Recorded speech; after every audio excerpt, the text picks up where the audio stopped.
because it's quite a big agenda. Before we actually move to the agenda, can I just welcome you to this unusual meeting? But the others that we've had seem to have gone smoothly, so hopefully this one will.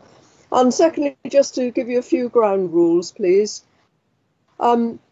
Firstly, can you turn off your camera and microphone when you're not speaking? And then if you want to speak or ask a question, can you use the hand icon to indicate that you'd like to speak?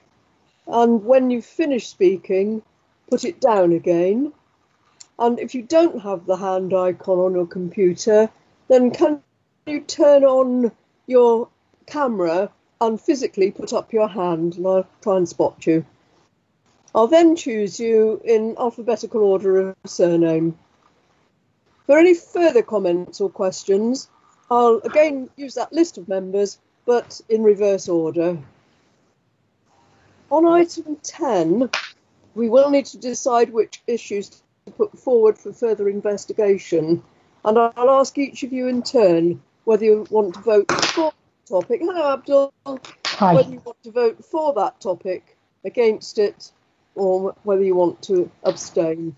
And then for the main resolution, main recommendation, I'll just ask for any abstentions or votes against. And if there are none or a minority, I'll take it as read that the recommendation is passed. Is that okay, or does anybody have any questions? Right. In that case, let's move to the first item on the agenda, which is apologies for absence. Neil, I assume there are none? No, I think everyone's here, Chairman. Brilliant. And secondly, the minutes of the last meeting. I know Jim wants to raise something, and then I'll take them as a correct record after. So, Jim, go ahead. Yes, please. The last meeting, which seemed such a long time ago, we discussed at length the travellers' encampments issue. I don't believe that the minutes accurately reflect the discussions we had, but I'm happy to leave it just with my objection to that for tonight, because I know we have some more urgent things to discuss, and I understand that the travellers' issue is coming back to the July meeting anyway. Yes, indeed. Thank you very much, Jim. That's most thoughtful. We will pick it up again then. So I'd like to propose that the minutes are a correct record of the last meeting, and voting will be by exception unless you want to vote against or abstain. Could I have a seconder for that, please? I'll happily second. Thank you very much. Bye. And I wasn't at the meeting, so I'll need to abstain. And that's the same for me too, Andrew. So 2 abstentions. Anyone voting against? Then that's carried as a correct record. And just so that you know, they'll be signed at a later date. Obviously, as at the moment, nobody can go into the office, but they will be signed, don't worry. Neil, are there any declarations of interest? I think that's a question for the members, but... Yes, sorry, I meant members. No? In which case, we'll move to the next item, which is public question time. Sorry, did somebody say something? Sorry, Pauline, just to say, I think lots of members have been involved in various parts of the community response. Yes. And we are discussing the community response. So I think there's probably about 4 or 5 of us, I think, from looking at the faces that have. Yeah. Just to flag it, just to say, just in case. Just to mention it. Neil, I don't think that needs to be a declaration of interest, does it? But can I have your judgment on it? Well, I can just put a line in to say that several members indicated that they were involved in the response, and leave it at that. Yeah, jolly good. Do you need to be named for that then? Neil? No, I don't think so. Okay. Right, then let's move on to public question time, of which there are none. And then the members' questions. First of all, from Gary Cowan. Is Gary there? It doesn't look I don't think so, Chairman. In which case, I will email him the answer either later tonight or tomorrow morning. Is that okay, everyone? If there's no dissent, then that's what I'll do. There's rather a lot of website links in it as well, so it will make life a little bit easier. Jim? I was just, is there a summary to that answer at all that we could share now, or is that something that will come out later? Yeah. I can send it out. I can send it out straight after the meeting. I'll send it. Thanks, Neil. I'll send it to you, Jim. I'll send it to you by email. Is that okay? Thank you very much. Alison? Since this is a public meeting, do we not need to, read the question and the answer? I don't know, Neil, do we? Well, the question is in the agenda, and as Gary is not here, we would normally just do a written reply. That's right. That's what I'll do. Is there anybody else that would like me to send them a copy of it? Alison? Sorry, can't hear you. I'd like to have a copy, please. You'd like a copy. Can you send it to the whole committee, please? I will send it to everyone. Yes, I think we should all have that. Save time. Thank you very much. Lovely. And now the other member question is from Lindsay. So over to you, Lindsay. Thank you. Good evening, everyone. My question is, how many residents of Wokingham Borough are known to have caught COVID-19, and of this total, how many have unfortunately died? Thank you very much, Lindsay.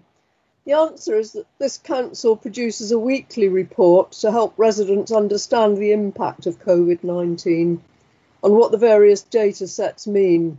This is on the council website, which is https://www.wokingham.gov.uk/health/public-health-campaigns and /coronavirus/. Would you like me to email that to you so you've got that link? Sorry, your mic's off. I'm sure the committee would like it as well, because it is pertinent to know. Right. Do you have the latest figure by any chance, or yes, I'll finish the answer now. I just wanted to ask that question. I'll come to you, Andy. As of the 22nd of June, that's Monday, 458 residents in Wokingham have been confirmed by testing as having COVID-19. There have been no new cases for the last 4 days. This is an underestimate of the true number of cases, as in the early stages of the pandemic, only hospital patients were tested. Now there is more widespread testing. Up to the 5th of June, there were sadly 143 deaths amongst Wokingham residents with COVID-19 mentioned on the death certificate. And if I can add a parenthesis there, it doesn't necessarily mean that was the cause, but from complications connected with it. This is also probably an underestimate.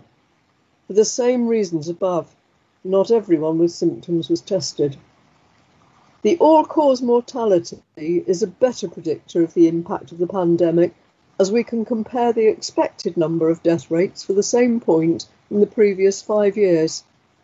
Wokingham has been average compared to England for excess mortality since the beginning of March, and is now back to normal expected levels of deaths per week.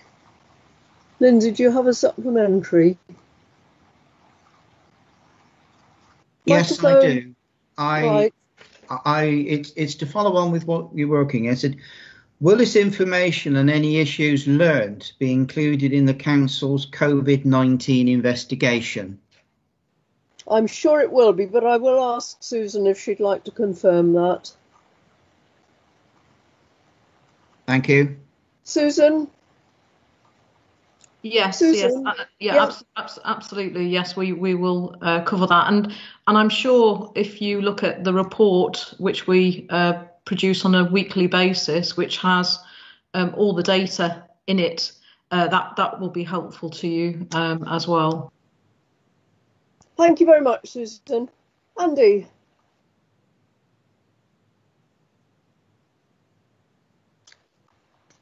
Microphone. Sorry. Just to say, the report that you've referenced and that Susan has referenced is actually Annex A in the document pack that we've got. So it doesn't need to be sent to anybody. It's sitting there in front of us, and I'm sure everybody has read it. And that's it. Okay, then. Is there anybody that would like me to send it on the basis of what Andy's just said? In which case, I won't. Thank you very much, Andy. That's really helpful to know. Right, now we move to item 10, which is one of the two main items on the agenda. And our purpose is to consider the report and identify issues for further scrutiny, either by the Management Committee or one of the other committees.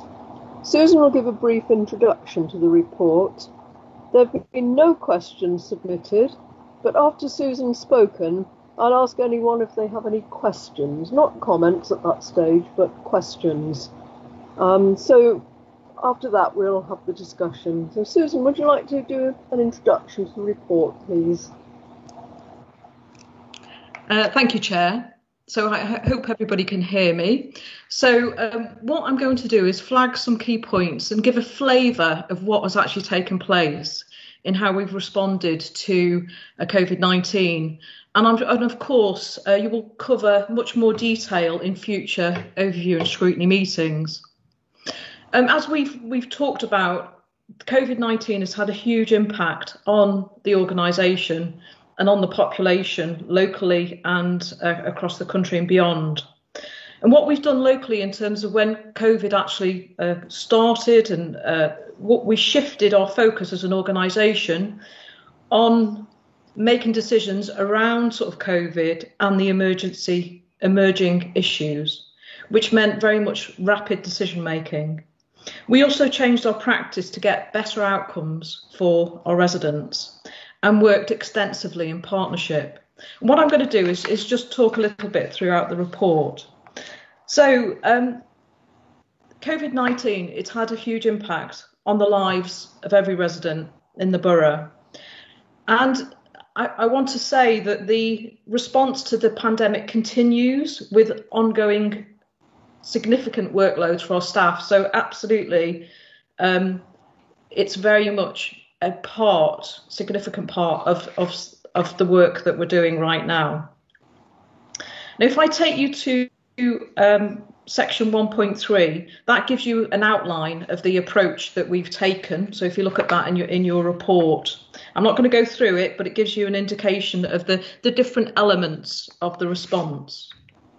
If I sort of go to section 1.4, and this really is about the emergency response and when it all started, when COVID there were rising concerns about COVID.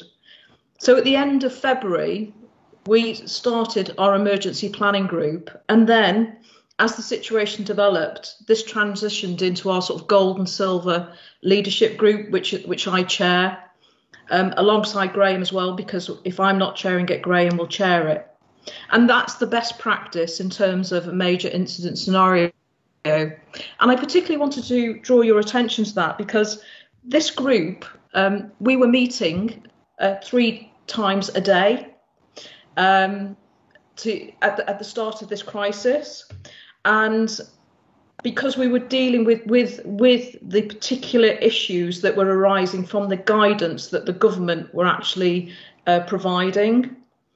And this group now meets once a day, and we're dealing with 2 main issues at the moment, and that's our response to COVID, and that's as we are coming out of lockdown, and also our the recovery element of COVID. But I think for me, it's important. I really wanted to flag that the type of decisions that this particular group was involved at looking at and considering was around when we were going into COVID, into lockdown. Was about the closure of leisure centres, of libraries. What should we do with our open spaces? It was about our universal services, and it was a lot of decisions that needed to be made at speed. So if I move on then from that sort of that emergency planning aspect. The second point that I want to draw attention to is the outbreak control plan. What we have now is something called a test and trace plan, and that is how we will respond locally to outbreaks. And the summary of that plan will be produced by the end of this week. So that again is something that we have real sort of focus on. And as part of that plan, we have been, for example, you'll see the work in the different sort of town centre areas about how to ensure sort of social distancing in the town centre areas, and that's all part of our local outbreak plan and control of that.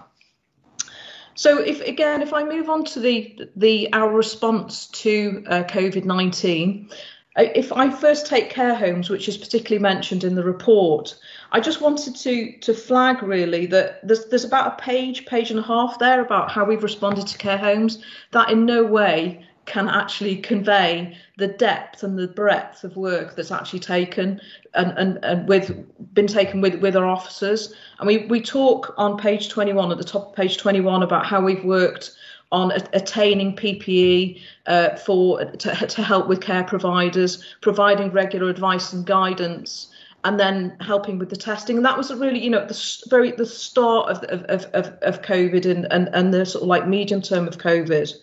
And just to give you a flavour in terms of PPE, that gold and silver group that I mentioned, we've been tracking the level of PPE from day one about what we've got in this borough to ensure that we've got enough, that we had enough, and of course, that was against a tide of not enough PPE nationally. So a real sort of shortage there. So that was something that was taking place. And at the same time, what this report talks about is that we took a decision, this was in April now, moving forward a little bit, to actually suspend hospital discharges into our care homes. So that was a big decision. We established a protocol with our social and health and social care colleagues. And this was taking a proactive response to actually preventing the spread of COVID-19 in our care homes. So that was a big step. And that task force that we set up and that approach, I know that's been circulated right across the country at the time that we set that protocol up as an example of good practice. So I just wanted to mention that because that's, there's a lot that's contained in this, and I know that you'll want to look more closely at it. If I then move on to the children's services and schools, what isn't within this so much is about the work with schools. So you'll know, and I'm sure you'll know that there's been a huge amount of work with schools over the past month to support schools around opening the schools out to pupils across the board. I mean, the different schools are operating in different ways, but all schools are very much open. And as I say, they might just be operating in slightly different ways in terms of their offer for the pupils. And I wanted to flag that as well as dealing with this critical incident, the staff in this organisation have actually have really worked themselves to the bone, in the sense that if I give you the example, over the weekend when we had that terrible tragedy and terrorist incident in Reading, where one of the teachers from the borough was murdered, then our staff supported the teachers. So our comms team, comms officer supported the teachers, as did our assistant director for schools. So, it's just to say that in the midst of responding to the pandemic, we're also responding to very, very critical, serious incidents. So that's children's services and schools. 2.3 in your report talks about the community response, and this, I think, again is a section of the report that really does not convey the breadth and depth of work that has taken place. I mean, there was mention about the number of councillors at the start of this meeting involved in the community response. And what I'd say about this in particular is the huge amount of partnership work that's taken place between the voluntary sector, the community sector, the council, volunteering. It has been absolutely immense. And again, there is a voluntary and community sector group that meets on a very regular basis throughout the week, which we are part of as the council, to actually take the various elements of the community response forward. And I think the food bank has been absolutely brilliant for residents, as has the Talking Buddies programme as well. So again, this is a really great example of partnership working and people going above and beyond. And I know that I was in the recent Health and Wellbeing Board meeting, and one of the health members of that meeting said they felt that this was one of the high standards in the country in terms of what had actually taken place in terms of community response. So that was really good feedback from that member of the board.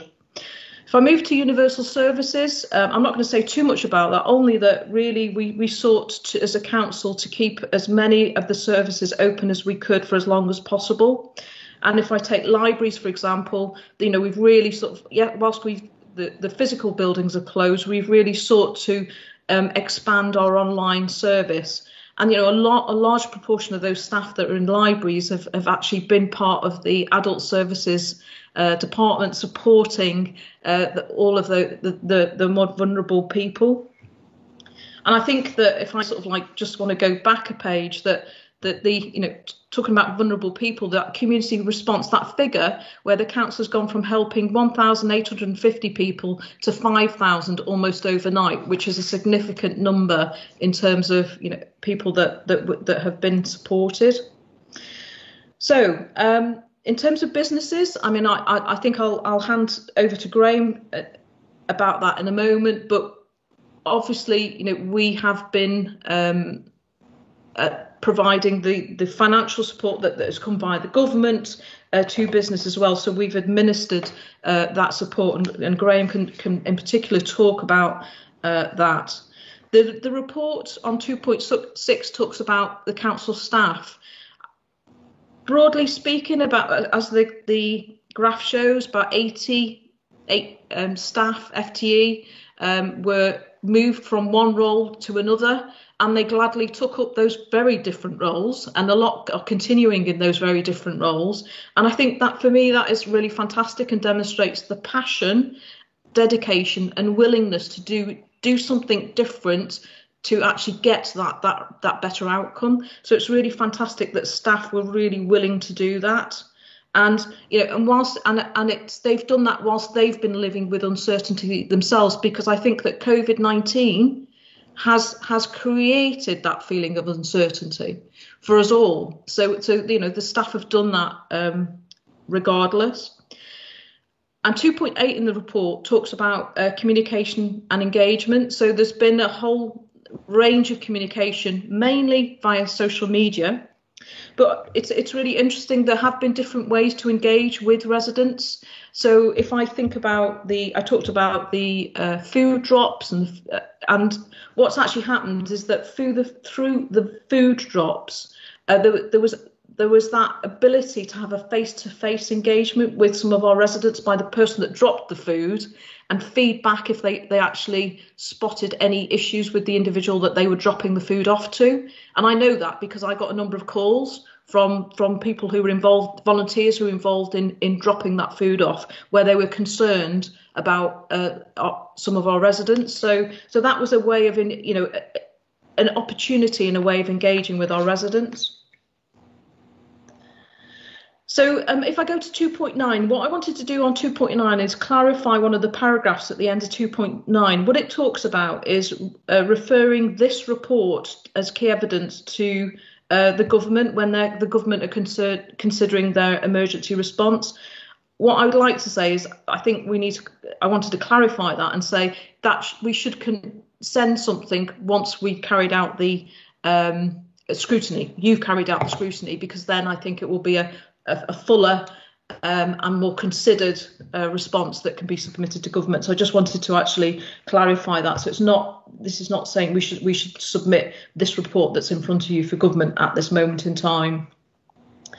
And I think it's really interesting if we look at climate emergency. whilst there are lots of opportunities, I think that, you know, one of the challenges we have right now is that whilst there were a huge reduction, or there was a huge reduction in cars on the road, at the moment, because of the advice that we have, what it means is that people are being, it's better for people to travel in the car.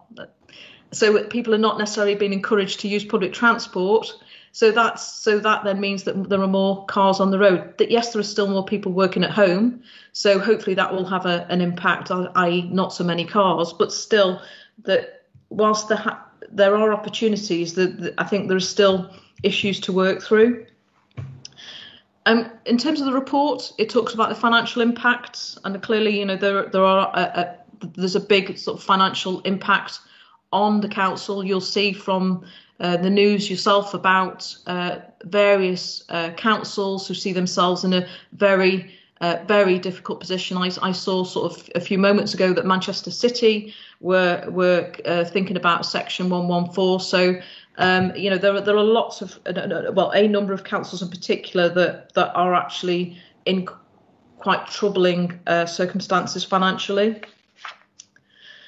So I'm just moving now towards the end of the report, and what I wanted to just say, just to finish, is that in terms of recovery, I would say that we're still very much in the early stages. Whilst there's a number of different streams that are mentioned on page 30, we're still in the early stages, but that we have a real focus on, I would say, business and the economy, and part of that opening up places is part of actually supporting businesses, as is ensuring they have the funding that they need. And also we've carried out a survey as well with businesses. So and the final part of the report in 3.1 talks about how scrutiny proposals, how to scrutiny might focus some of the time. And I guess what I wanted to mention was that there's a suggestion that there's a briefing before a scrutiny session, so that it helps with the key lines of inquiry.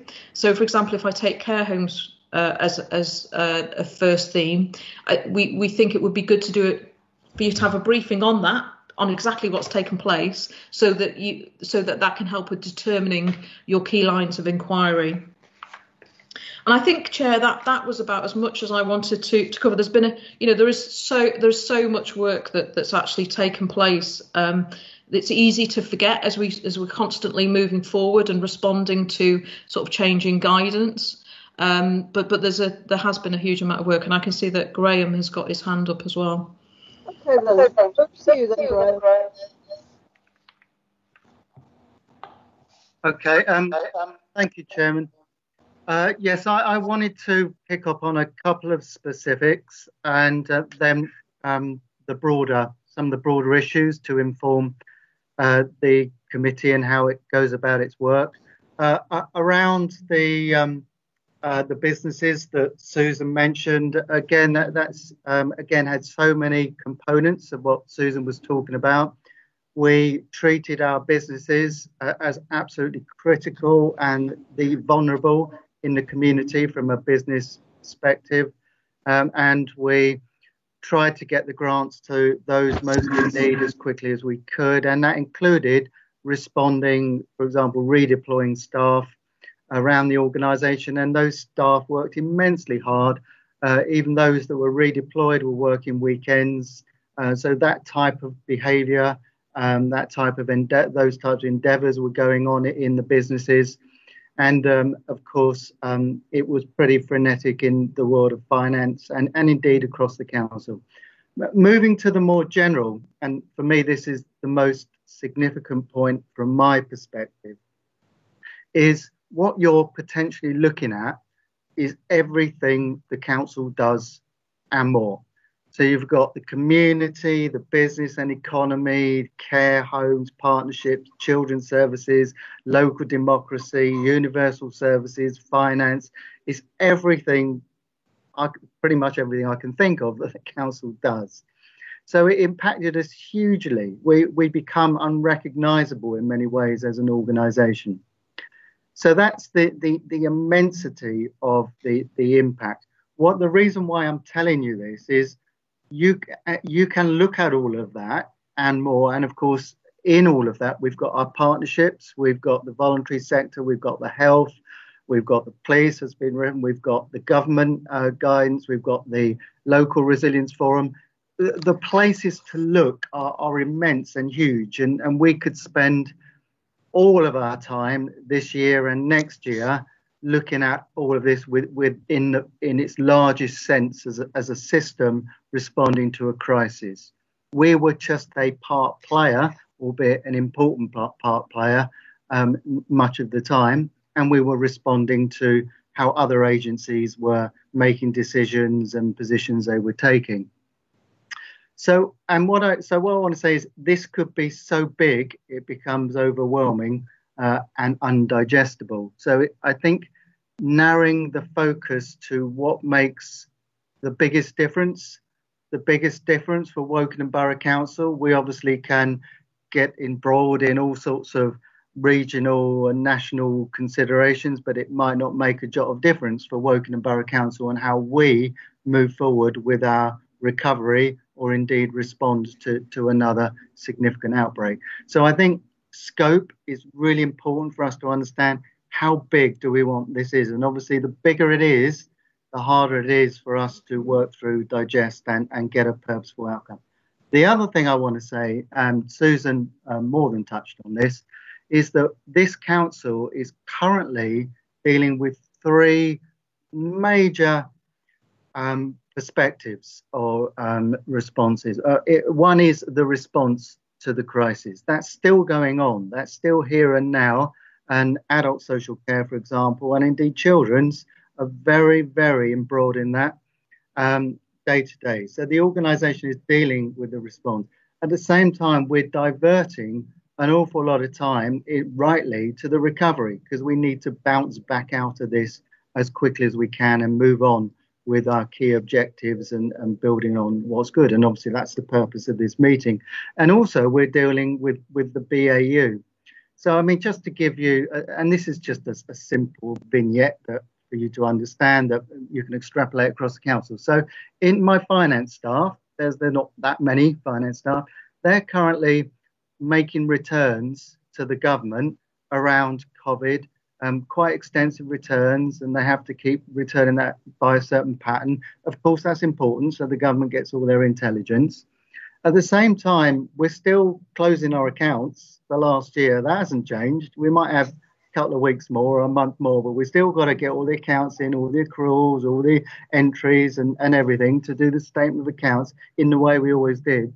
And also, they're doing a third thing, which is supporting recovery, is trying to help with the costing up of options, the projection of the new state, how we morph into our new ways of working and all of that. So I'm only using accountancy as an example, but right the way across the organisation, we've got this three foci.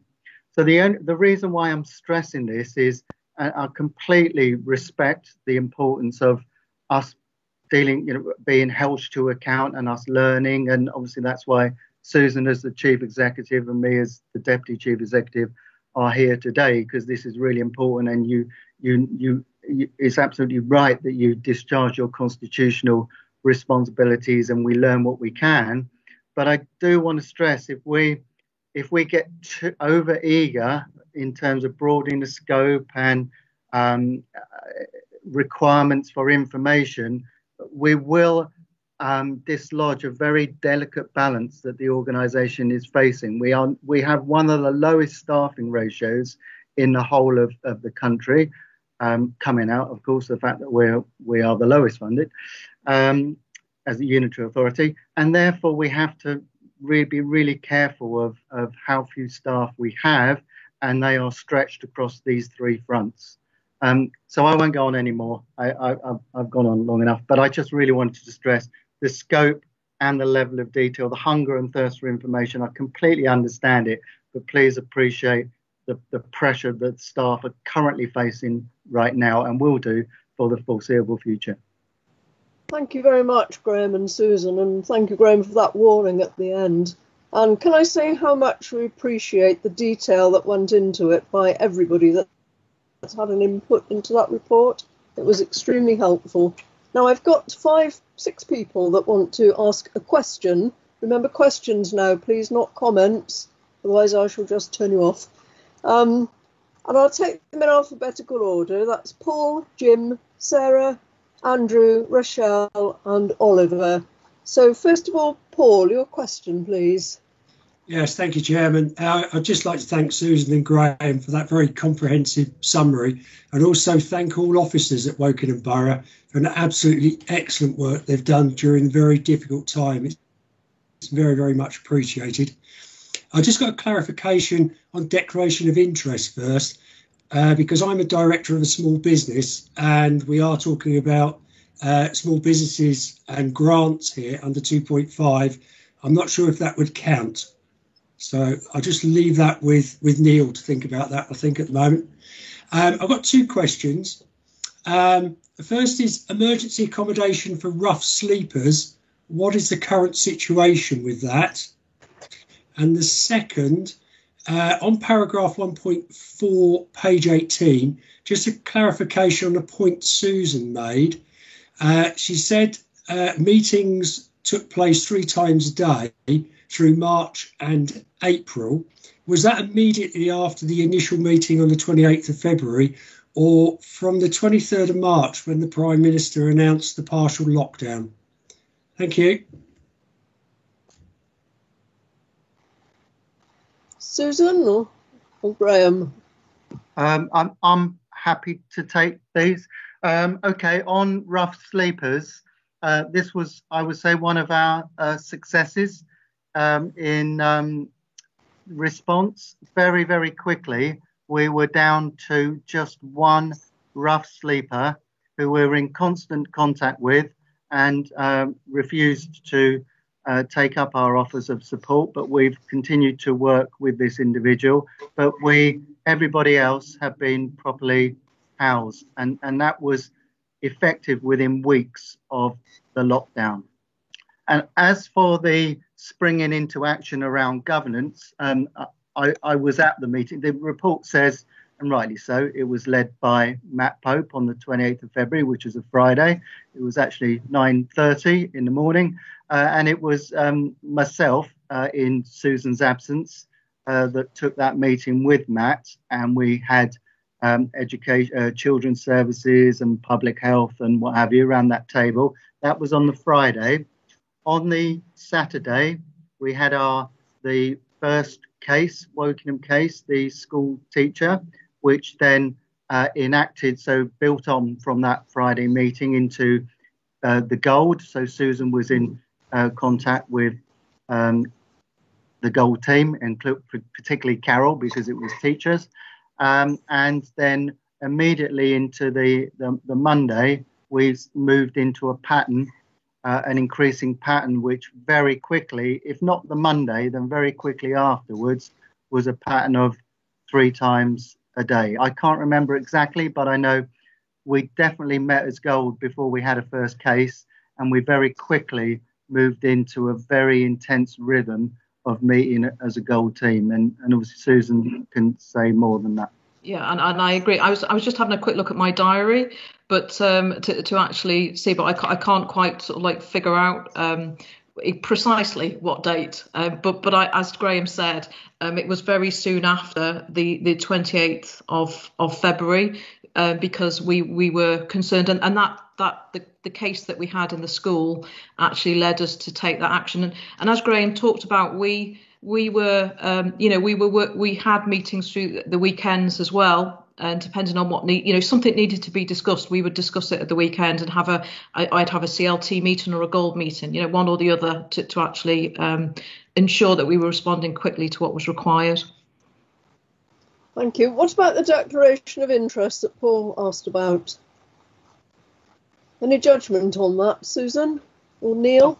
I've just sent a note round, so I think everybody, to be on the safe side, let me know if you think you have anything that you wish to declare. So probably best, Paul, if you do declare an interest, but that doesn't stop you speaking. Okay. Thank you very much. Right. I've got 2 more people that have asked to speak. So when I've come to the original list, then I will come to Andy and then Alison. So next on the alphabetical list was Jim. I think I'm thinking on that. Firstly, to reiterate the thanks to everyone that's worked so hard on this. There are obviously things that have gone really well. I think the decision of going 2 weeks early for the care homes was absolutely spot on. There are obviously things that we should learn lessons from. I just want to know how we intend to try to embed those lessons into how we do business going forward in what will become the new norm. I'm talking about things like flexibility, the action orientated, getting to actions very, very quickly, that sort of thing. Susan and Graham, have you got any ideas of how we're going to try to embed those, or are we? But shall I come back on that, and I'm sure Graham will want to. I think that this point about flexibility, if I can say it, flexibility and action orientated, and I think I'm absolutely spot on, and it absolutely demonstrates that the organisation can do that. So for me, it's creating the conditions to ensure that continues. So yeah, I suppose, my answer is yes, we must make the most of that, and that absolutely should continue. So I don't have all of the detail in terms of the answers to that, but absolutely it's a big yes to that. Thank you very much. Sarah. Did you want me to say? And I was just quickly then in terms of Jim. Graham, if you've got something to add. Yeah, it was just, and of course the key thing is to embed that in our recovery. So that's what part of this overview and scrutiny will be of great assistance and support in, is we need to move forward from here and build on the lessons learned in terms of the new organisation, maybe being having to respond to another crisis, but more importantly, to create the new norm. And part of that new norm, as well as the adaptive flexibilities, is, as Susan said at the beginning, is a real sharp focus of connection with the community, whether that's the business community or the vulnerable community. We know them better than I think we've ever known them, and we need to build on that and keep those close relationships and springboard from there. I think if I can... Just supplementary if I can, sorry, Susan. No, it's all right. I'm not used to this. One of the lessons for me out of this COVID, one of the many lessons, is the fact that if we work as one team, we can do so much more than if we do things by ourselves. And I think that's something that we need to build into the council. Sarah then. Sarah. Thank you. Hi. I just want to reiterate, and I'm sure every councillor is going to say the same thing, but please pass on my thanks to obviously not just yourselves, but how amazing the team has been. And I've been working quite closely actually with part of the team at the community hub, and just seen actually how they're trying to carry on with their day job as well as the response, and yeah, it's been incredible, and the services that have been kept going has been amazing. So thank you. And Neil, can you treat that as a declaration of interest, please, in my involvement in the community hub there, please? So I've got 3 questions. One of them comes on from that. So you talk about officer wellbeing on page 26 of the report. I'd firstly like to understand a little bit more about how we've been looking after officers, sort of emotional support in particular, and what we're planning to do going forward, because obviously the mental health aspect in particular has been very, very challenging, and I didn't really get a sense of that in the report. I would also like to understand if there have been any groups of children who have been disproportionately affected by COVID-19, either by catching it themselves, having worse effects if they catch it, or having their circumstances adversely affected by it. And finally, this leads on from Paul's question, and obviously sounds like a really good job getting rough sleepers into emergency accommodation. But what I'd really like to know is how that's progressing. How much longer are they going to be in that emergency accommodation? What are we doing to help them as we go out of the recovery phase of this, please? Thank you. Okay, what I'll do is, if I answer the first question, which was around the staff. I think that the whole mental health point is really, really important, and mental well-being. And in terms of the way that we organisationally are working, it's taking more of a check-in conversational approach with the managers with their team members. I mean, different managers are taking slightly different approaches to ensure those, having a welfare check or having a conversation or having an online meeting, not about work, but about how people are feeling. And so, that there are different approaches in the organisation. At the same time, we've got counselling support that is available for staff. However, I was talking to Unison.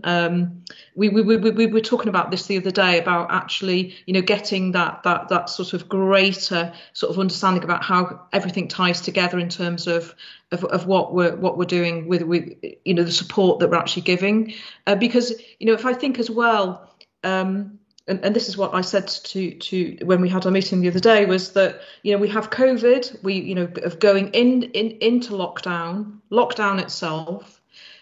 We have had Black Lives Matter, which has brought a lot of passion and feeling for people, and then we had that really terrible terrorist incident at the weekend, and all of that at the backdrop of people actually being at home in varying circumstances, because some officers may be fine in terms of their home circumstances, but there may be other officers that may be in domestic abuse situations or in the midst of relationship breakdown. So it's really, I mean, there's a lot, I think a lot more to do in terms of actually, that health and mental health well-being. And I'm going to be starting conversations online with the organisation, like a chat with in the next couple of weeks, and I will be sending out a message about well-being as well next week as well,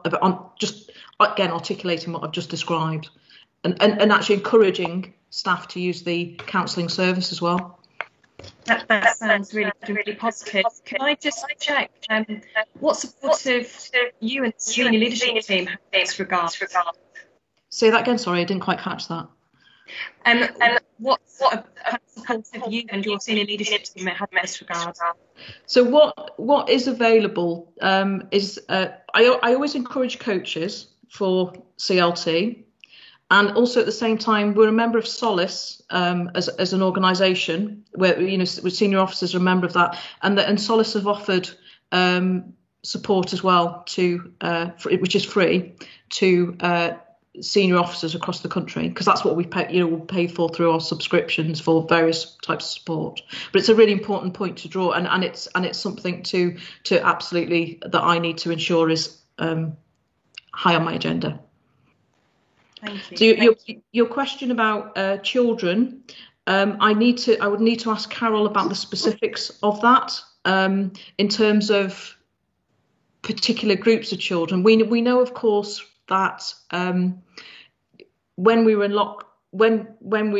in lockdown and the schools were only open to key workers' children and vulnerable children, the vulnerable children attending were not at the levels that we wanted them to be, and that was a situation nationally as well. So I think I need to get the more specific information from Carol if I can for you on that one, Sarah. No, it's fine. I will for the question. Thank you very much. Sorry, do you want me to come in? Yes. There's a bit of an echo. I'll just try and talk through it. In terms of the homeless and the rough sleepers, can you hear us, Sarah? Yeah, it's just the echo. I think Pauline needs to come offline to stop the echo. Oh, okay. Pauline, switch the camera off, and that might help. Okay. Just picking up, starting with the rough sleepers and the homelessness. Like I say, we accommodated very early on. Our intention is, and I believe it's now a stated national intention, is to not let that slip, and to find accommodation for all of our homeless and rough sleepers. Obviously, the propensity is pretty low in Wokingham, but that doesn't mean that we shouldn't be completely passionate about the work on this. Now, I know Simon Price has put in various bids to government in order to get additional funding to help us resolve this matter on a more permanent basis. So I can't tell you any more than other than the intention is to not let slip the good work that's gone on. One other thing just to add on the staffing and the welfare is we're right in the middle of an appraisal process that was deliberately designed with a welfare check within it. So the expectation is everyone goes through an appraisal process which forces the issue of the conversation about how people are coping, their coping mechanisms, whether what they've learned, what they find challenging during the COVID period. So I think that's an important thing because it's a prescribed process for all. And yeah, just to reaffirm, I know Carol and Sal have been very focused on the fact that in those that return to school, that a lot that didn't return to school, not in the first phase of before the easing, was the worrying concern that the vulnerable were the ones that were less present. And I know they were doing a lot of work to try to address that risk. But as Susan said, of course, they would be much better placed to explain than us. Thank you very much, Graham. And I'm really pleased to hear that the appraisals are now including something on well-being. That's a major step forward. Brilliant. And now Andrew Mickelberg. Yes, thank you. I too would like to add my thanks to all of the borough staff for all the work that the ongoing work that they continue to do. I had the privilege of working on an almost daily basis in the community hub and saw it firsthand what a wonderful team, borough staff were there, and they're just a small subset, of the council. I take on board Graham's comments about very important comments about the scope and level of detail of scrutiny, but I do want to ask one very specific question, and it's around the issue of stress testing. Is stress testing of key activities a part of normal WBC planning process? Particularly going forward now, as we have to deal with COVID and the eventual aftermath of this. I do note, interestingly, that already tonight there have been a number of things that have been identified, things like the increased flexibility that's been demonstrated, the swift response, the community, the working with the voluntary sector and so forth, which will all help, to build for future resilience. But my question is still about stress testing of specific key activities.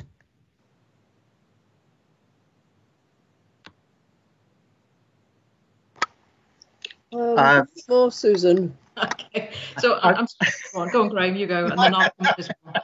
No, I was hoping you would answer this one. Well, yeah. Well, I can, if I give you an example of, and I'm not sure if this answers your question, so we might need to dig a bit deeper on this. So, if I take, for example, the test and trace piece of work that we're doing right now, which is really key to containing the virus as we move forward, and actually key to preventing a second wave. What we've done as part of that is do a lot of scenario testing as to, if we have an outbreak in a school, if we have an outbreak in an employment, with a big employer, if we have an outbreak in the town centre, all of that has been very much part of the planning for the test and trace. So I think if that's an example of how we're actually working. So quite extensive scenario testing with that, for example. If I could give another example of stress testing, is in our medium-term financial plan, we look for highly likely, possible, those types of scenarios, and then we quantify those across the council against all types of activities, and it's that type of we'll call it budget risk analysis, stress testing if you like, that informs our level of reserves. So some authorities, as Susan referred to, that are proffering the Section 114 notice, we are broke. That's not a position that we're in, and part of that reason is because we set healthy stress test levels of reserves. Now, the examples that you've given are very, very apt examples of exactly what I had in mind. So thank you very much indeed. Thank you. And Rochelle.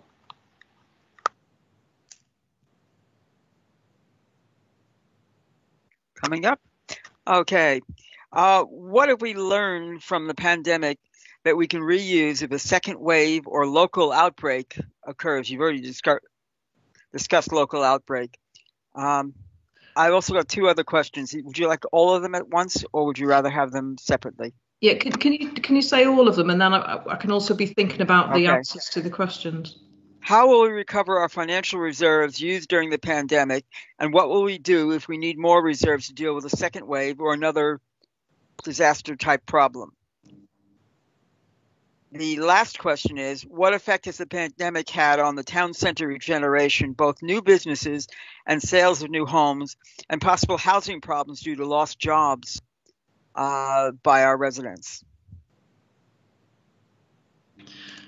Okay, so if I start with answering the first question.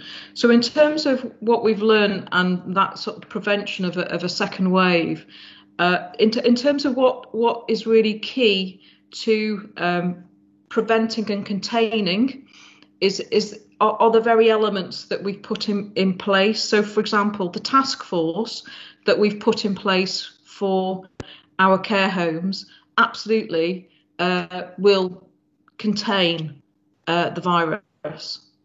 So, it had an absolute impact on the virus in the care homes, right in the midst of the very, very high numbers.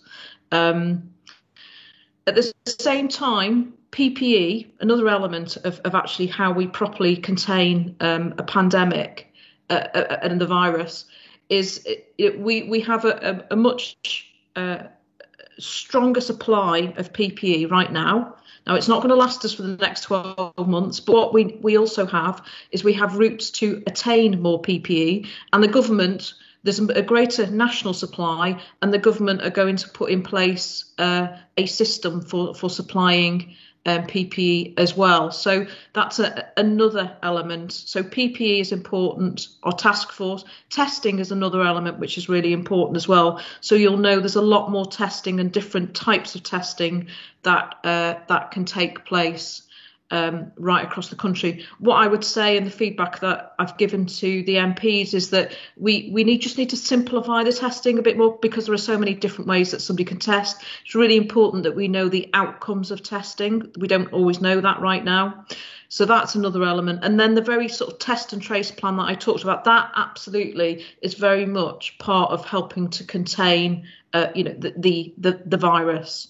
So there are a number of elements to it, and the more that we learn as we go forward with the test and trace approach, the more we can refine that, our approach with that too. So that, as I say, that the summary is going to be made public on Friday of that. And we were talking to the voluntary sector today about our sort of like the test and trace plan and their sort of like views on that.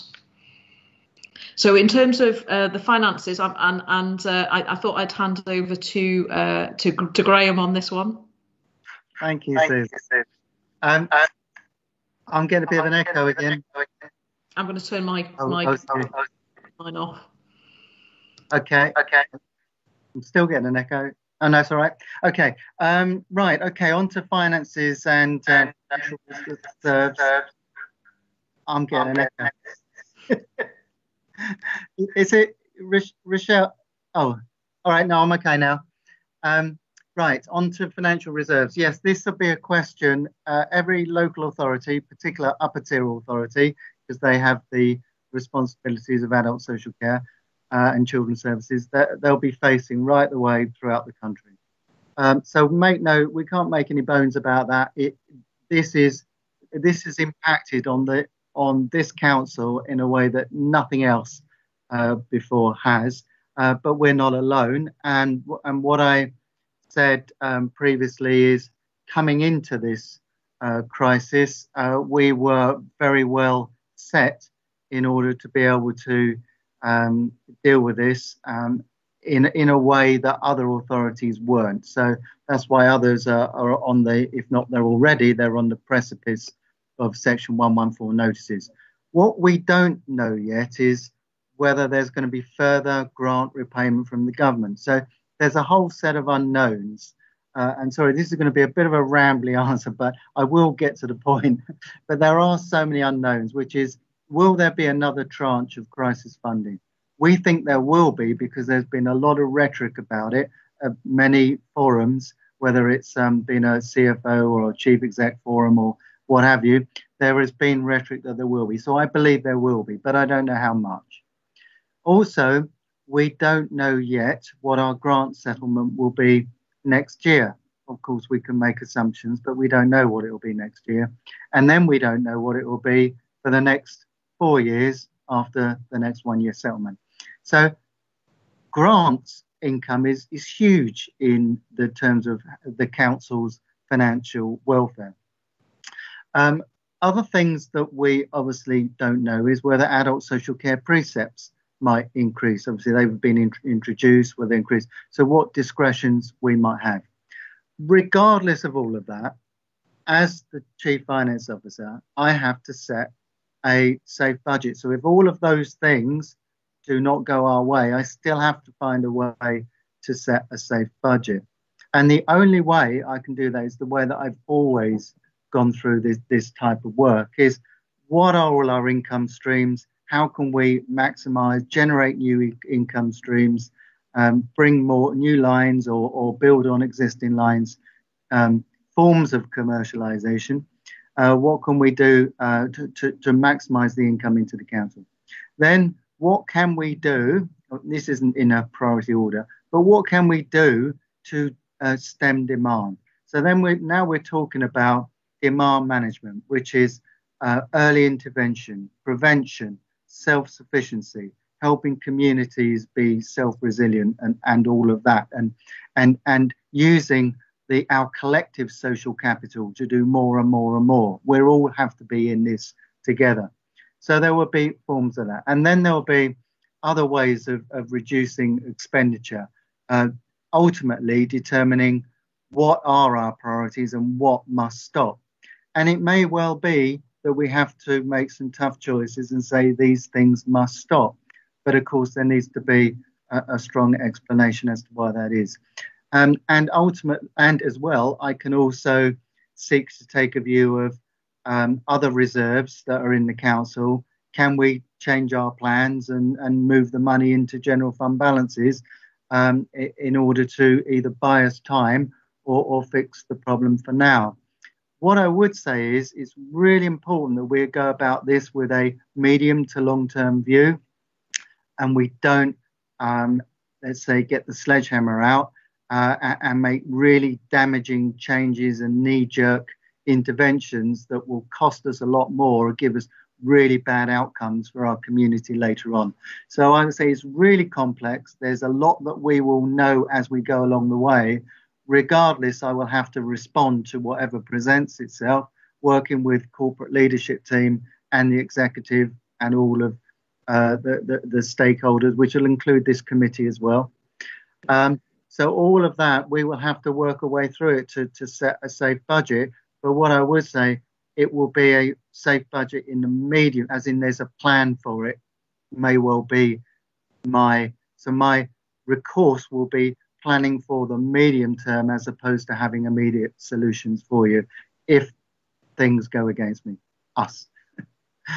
And I guess the sentence that if I can add just to that is that, my motto is, the only reason that we exist, council exists, is for our residents. So that will always be, whatever decision we make or, when we consider our finances, it's about that. And that sort of like goes to the point that Graham was making about let's not use a sledgehammer to crack a nut. We've got to really think about the decisions that we're taking, because the only reason we exist is for our communities. We've had all this great learning about actually our vulnerable people in our communities, that partnership working that we need to make the most of. So it's about how we can build that. And I think Graham used the word social capital. It's about how we can use that and then at the same time, be able to make those financial decisions that we can make, but still, ultimately, we're here for our residents.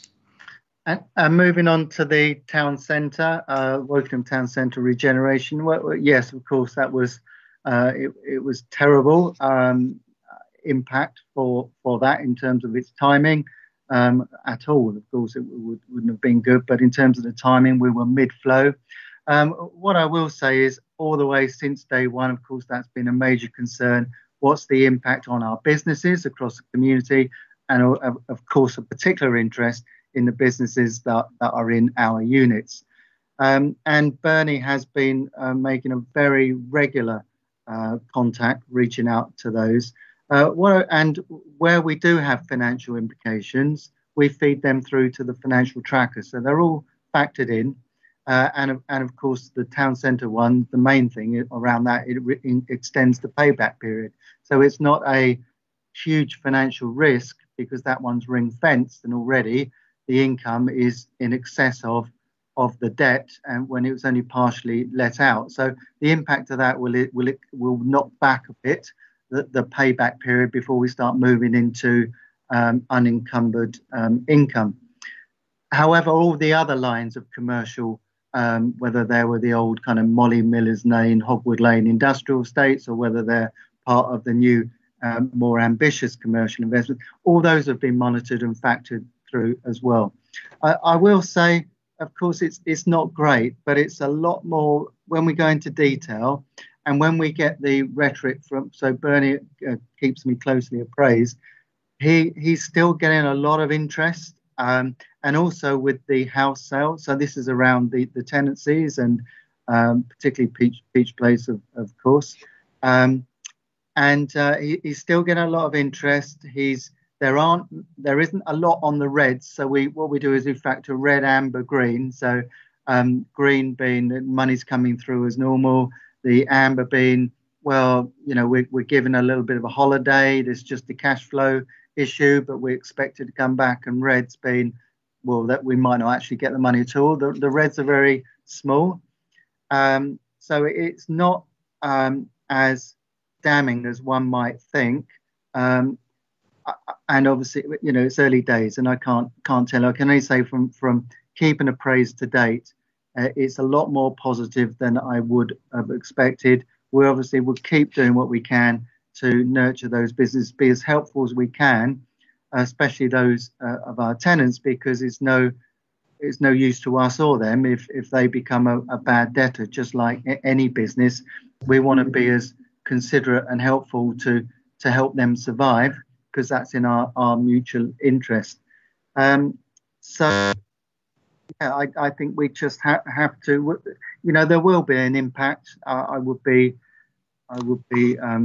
telling you mistruths if I was to say it's all fine. It's not, but it's nowhere near as concerning and deep felt as I would have thought. And then so it's about working on the bounce back and doing all we can to do that. And I think if I can add to that, the relationship, the changed relationship that we have with businesses now, it is going to be really helpful to get information quick time about issues. So that is something that we will make the most of. At the same time, we've taken the cultural strategy, arts and culture strategy to the executive a number of months ago. Well, that kind of thing is going to be really important to actually bringing people into the town. So it's making the most of what we have and what we've grown during the crisis. Thank you very much, and thank you also to the officers for all their hard work during the pandemic and what they've done to help the community. Thank you. Now it's Oliver's turn. Pauline. And I'm also going to add, because it can't be said enough, how much effort has gone into all of this from all the officers and executives as well, come to that, and to thank them all, please. A quick one on homeless. We've heard now that hotels are going to open. Are any of our homeless put up in hotels at the moment? No, they're not. We acquired some solutions. The housing solutions, I think, were one of the providers, and we got another lot of houses. I will double check, but I'm 99.9% certain that we didn't use hotels. Okay, that's good news. And I was very pleased to hear, Graham, you talking about the future as well, because I think it's very important that we look at the future and the future operations of the council and going forward. Thank you. Thank you. I've got 3 people in the second round of questions. So in alphabetical order, they're Andy, Abdul and Alison. So Andy first.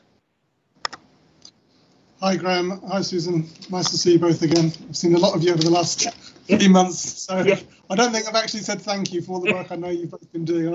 I've seen it on your faces in the leaders' briefings.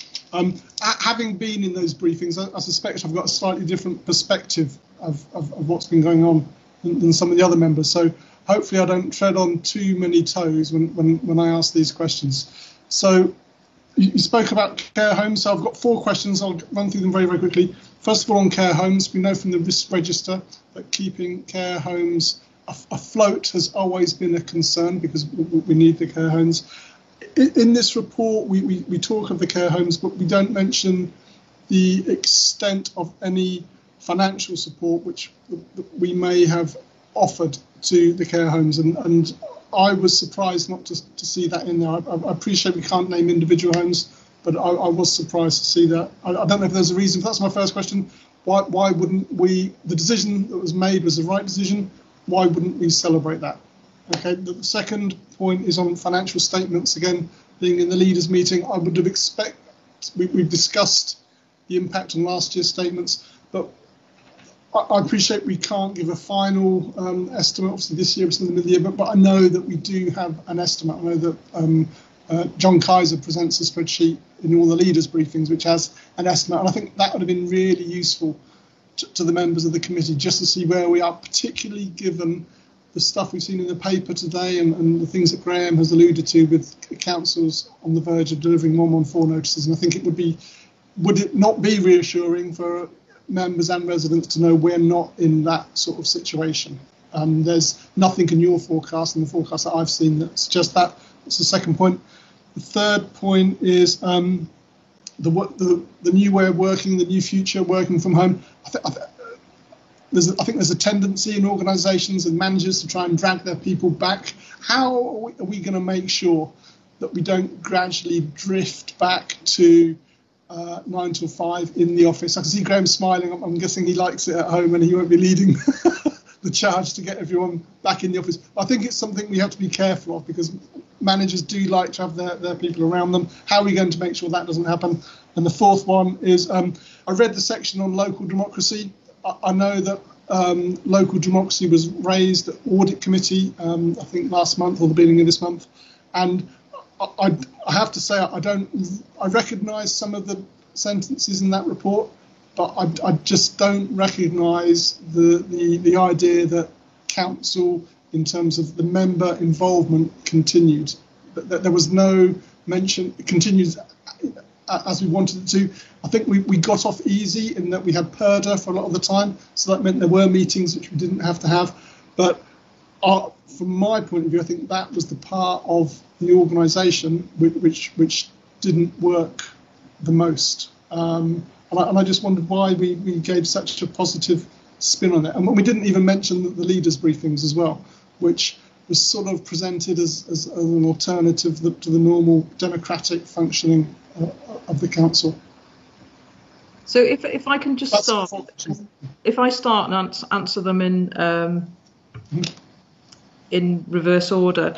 So in terms of the democracy, I think Andy, you'll know what's going on right across the country, and that right across the country, councils have not been having, meetings. So it's not like we're out on a limb here. So I mean that has happened. So what we've sought to do is to get the committee meetings back as quickly as we could in the context of our IT and etc. So, and I'm sure it will get better and better, but we're not on our own in terms of actually council meetings. And you'll know from very early on in the crisis that some councils came out and said straight out, we're not going to have any meetings for X number of months. They said that from the start. So if that paragraph is too positive, well, I apologise for that. It wasn't meant, not meant to be spin in any way. I think that as I said, in terms of council meetings, we're hoping that we can absolutely we're very much on that path to getting back on track. In terms of strategic approach to coming, in terms of officers coming back to the office, if you like, to our main places of work, we're going to take a strategic approach to that. This isn't going to be people drifting back into the office space and then just getting back into that old routine. Because we're also in the midst of doing a survey with our staff about how they felt about home working and how that's worked. And so what we want to do is actually really think about the organisation alongside, bringing people back. So even as the government says, we're reducing from 2 metre to 1 metre plus, etc., our message to staff is stay as is. We will actually, we will work with you in terms of what we bring back. So this is not us actually just going back to what it was, because it is an opportunity to do things differently. But to get the best outcomes, it's all about getting the best outcomes for our residents and having an environment that's really good for the staff and addressing that well-being point as well that we've talked about. So in terms of the financial statement, I think that's fair enough. I think with the report, what we tried to do was just give an overview, because at this point it was supposed to be to establish the themes that need to be focused on, and it wasn't meant to be an in detail report. It was meant to be an overview. But very point taken. I mean, Graham might want to say something about that. And in terms of the care homes, in terms of financial resilience, I know that's absolutely on Matt's radar about the financial resilience of care homes, and he will have had those conversations with Graham on that. Again, we've got a page and a half on care homes. It was never going to address everything, and I suppose if I want to reiterate, we are absolutely in the midst of this crisis, right? We're still responding to that, and going back to what Graham said about we're doing response, we're doing recovery, and we're doing business as usual. So in a report, we weren't ever going to cover everything that in this report. This is a starter for 10, and then to move on from there. I don't know, Graham, if there's anything that you want to. Yeah, just on the financials and the care homes. We will be, of course, coming to Overview and Scrutiny Committee in similar way to last year. That's the intention. So, and in there will be an important context of where our balances stand and the impact of COVID for this year and going forward. It does change an awful lot, so I guess I'll be reluctant to put it in any general report at the moment, because the figure that I would have put in that report was already different to what I would give you today. But the point that we're not in that ballpark of 114 notice. You're right, I could have made a statement like that. What I will say is, the figures are quite alarming. Never before have balances been run down to the extent that they are being this year. It's eroded about half of our balances, so we have about half left. But of course, it doesn't stop there. We've got on one level unfortunate, unwelcome surprises coming out, but on the other hand, we're working tenaciously with the directors. So I am, for example, this week and last week, this week, next week, having in-depth conversations, getting right under the skin of the assumptions, the decisions, the impact on other lines that maybe there's savings as a result of COVID. Just an example, obviously travel expenses, you would expect a bit of a reduction there. But, it's doing all that probing because there is a propensity, I know, having gone through financial monitoring over many years, especially early in the year, and especially when you're faced with a crisis, is all of the bad news tends to come out early. Now, that's not to say that there won't be more bad news, but it's human nature, the amount of times that, and of course, that's the whole purpose of it in many ways, is for it to trigger the point of intervention. It's not the answer because we're not at the end of the year. It's a forecast to the end of the year, which then triggers some intervention. And that's really healthy, good financial management to kind of get that stuff out so that we can then know what we've got to focus around. As for the care homes, that's a really difficult one. What I will say is very early on, Matt supported the care homes by giving an uplift. They would say it was a modest uplift, I suspect, especially when some other figures have been quoted in the public domain. And also he gave them a cash payment early to help with the cash flow. So he gave those two measures, which wasn't cheap, but that was a sensible, appropriate thing to do. What I will say is what he's done since then in terms of supporting them, which moves into financial support, it provided them lots of PPE, gone around making sure that's available, whereas others have had to go and buy it themselves. So in addition to the mutual support aid and all the great work he was doing trying to help the care homes, he provided them some of the infrastructure or equipment that they needed, which meant they didn't have to pay for that themselves. The issue of care home viability will be an issue throughout the country, including here. We need to be very, this is a public meeting. I'm a bit loath to say much more, but we just need to be careful because some care homes are national organisations owned by sort of hedge fund management, and others are small local arrangements that don't have that type of infrastructure behind them or backing. We need to be, you're right, it's a risk. We need to be very mindful of it. But I think we need to do it in an individual, a case-by-case hardship rather, and avoid what some authorities have been led to is kind of very significant increases, whilst ensuring that we keep the market stable, viable, and are ready to step in or minimise any potential failure. You're absolutely right. The care homes and their financial viability is absolutely right up there in top of risks of our consideration. But I think we have taken the right approach, but it will be an ongoing conversation with that community. Thank you. I'm going to move to Abdul and then Alison, and then one more person's indicated, which is Guy. And after that, I think we need to move to some of the decisions that we need to take this evening. So Abdul.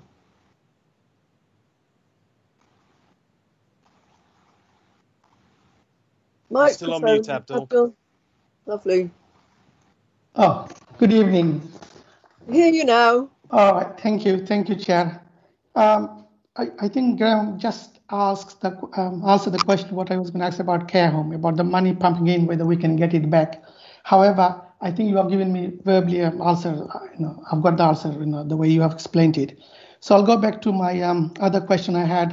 Maybe Susan can answer that. Has any of our looked after children been affected in any way? Did you hear me? Susan? Yeah, I'm sorry, I can't turn off my mute. Did you? Yeah. I think my question was, Susan, has any of our looked after children has been affected in any way? Yeah, I can't turn off my mute. Sorry. We can hear you, Susan. Sorry, it's all right. I just couldn't turn. You're now back on mute, Susan. You were fine just then. Did you hear the question, Susan? Did you hear the question? I don't think she did. Susan's now back on mute. Oh dear. Okay. Well, Graham, you can answer. Yeah, I'll give my best endeavours while Susan is working with the IT. What I would say, we can't ever really answer that question for sure. We can't be all knowing about everything. But what I mean, this would obviously be a key reason for exploration in the, we talked about a children's services subgroup, looking into this, the schools that looked after children and response. And I can say that I know that, as previously, that Carol, Sal, Adam were completely alive to these risks and were doing all that they could to minimise those and track people down where they weren't presenting themselves to school, providing alternative support, making their interventions as accessible as possible, and maintaining certain levels of visiting that other authorities didn't. So this was something we were really pleased about, that we were keeping some businesses going in the same way, using obviously the right PPE, social distancing, public health advice, but other authorities had actually stopped those types of activities. So really the answer will be that's obviously a key line of, or key thing to understand in assessing how children's services response and what learnings are. But I know from our perspective, an awful lot of work went on to identify those at risk and do everything they can to mitigate any harm. Thank you, Graham. Alison.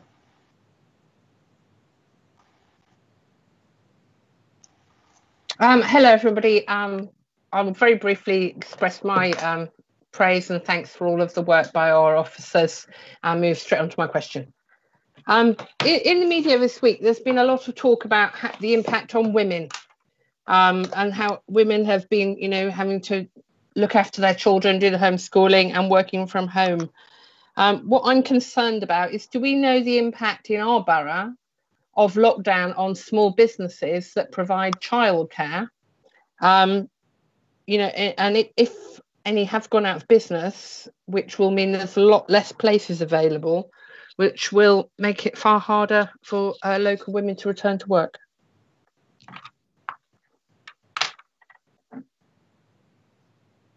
In terms of the childcare settings, I think that, again, the specifics will need to be supplied by SAL. I know, again, as part of the work that Children's Services have been doing, they have been monitoring and, again, working with to ensure that childcare settings are open. I don't have the percentage in my mind right now, but we can get that confirmed for you. But I think it is a valid point in the sense that there are going to be situations where different people, groups are being affected more.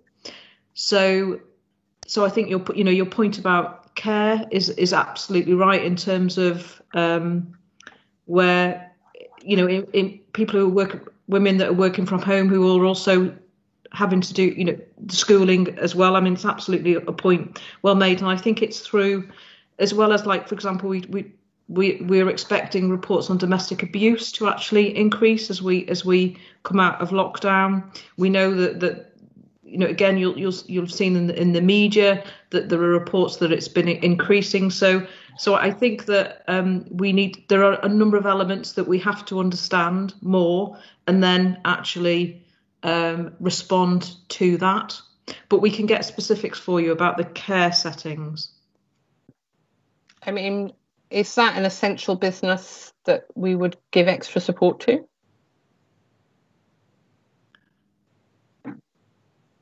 In terms of the guidance, Graham, can you answer that in terms of the latest guidance on discretionary fund on that? I don't see why care providers wouldn't qualify under that discretionary scheme. It was actually for businesses of less than 50 staff, so it would seem to be the right sector. Yeah. I don't know how many have applied. I'm certainly not aware of any complaints of a rejection, and they are very quick to come forward. I'm not aware of any of those with regard to the care settings. So yeah, as far as I'm aware, that they would be available for that discretionary grant. Okay, thank you very much, Susan and Graham. Thank you. And now, Guy, as I said, that'll be the last question now, because if anybody's got any other questions, I think the time to raise them will be when we look at these in more detail. Really, this is just questions about the report. So, Guy, last question from you, please. Yeah, again, echoing my thanks to officers in the hard work they've done. My question is actually thinking around 3.3. And basically, it's the first line where it's talking about the resilience, business continuity. That's all good. But it's actually more of a question in regards to staff that have basically been working from home. Because I know that I'm not aware of it as furloughing anyone. In terms of the staff morale and how they've taken working from home, because I know that the challenges of childcare, looking after, teaching, etc., that a lot of people have had to do, how have the staff responded and basically how are they feeling on that regard? Because it's all well and good for what's being quoted as the new normal of a lot of people being out and working from home more often. But there are some that basically go to the office for the social aspect and basically understanding, but also a cooperation in work element. So how have the staff taken to that reaction in that regard of that working from home? I know that's a challenging question, but it's actually a very key one that I am having to deal with at the moment on a professional level in many, many aspects, because there are organisations that are giving up their offices and going fully to home working, for example. So it's like we're looking at that pro and con and that social and mental health aspect. And I think it's a really, really, it's a really good question that we're carrying out a survey right now with our staff. So it's gone to all staff to find out about their sort of like view on the home working and how they feel about home working. So we will get that information. At the same time, though, I know for some, I just know of cases where it's working well and other cases where it isn't for various reasons, let's say. And I think that's where the welfare check and is really important, and the managers to be connected to their staff is really important so that they can understand really what's happening, because it's not always the first thing that a member of staff might say. For example, if they're finding something really difficult for X, Y, or Z reason. So I think it's nuanced and it is really important. And your point about social is important, because I know, yes, staff absolutely. Is that the quote of the water cooler comment of where that having that that we're humans, we like to talk to each other, and it's part of who we are and what we are. So I think all of that is really important. So whatever we do as we move forward and think about how we work as an organisation, we must take all of that into account. So because we will get the best out of staff in that way, and we need to be able to respond when staff are not able to function as well as they would want to if they're at home. So it's multifaceted and it's important. Thank you very much for that. Okay, thank you very much indeed. our job now is to decide which issues we want to explore further, either in the management committee or in one of the other committees. I know that Sarah's got a proposal to make, which I circulated to you earlier in the day. But first of all, I would like to ask Guy if he'd like to update us on some of the issues that his committee talked about on Monday and which they're already prioritising. Thank you, Guy. So thank you, everyone.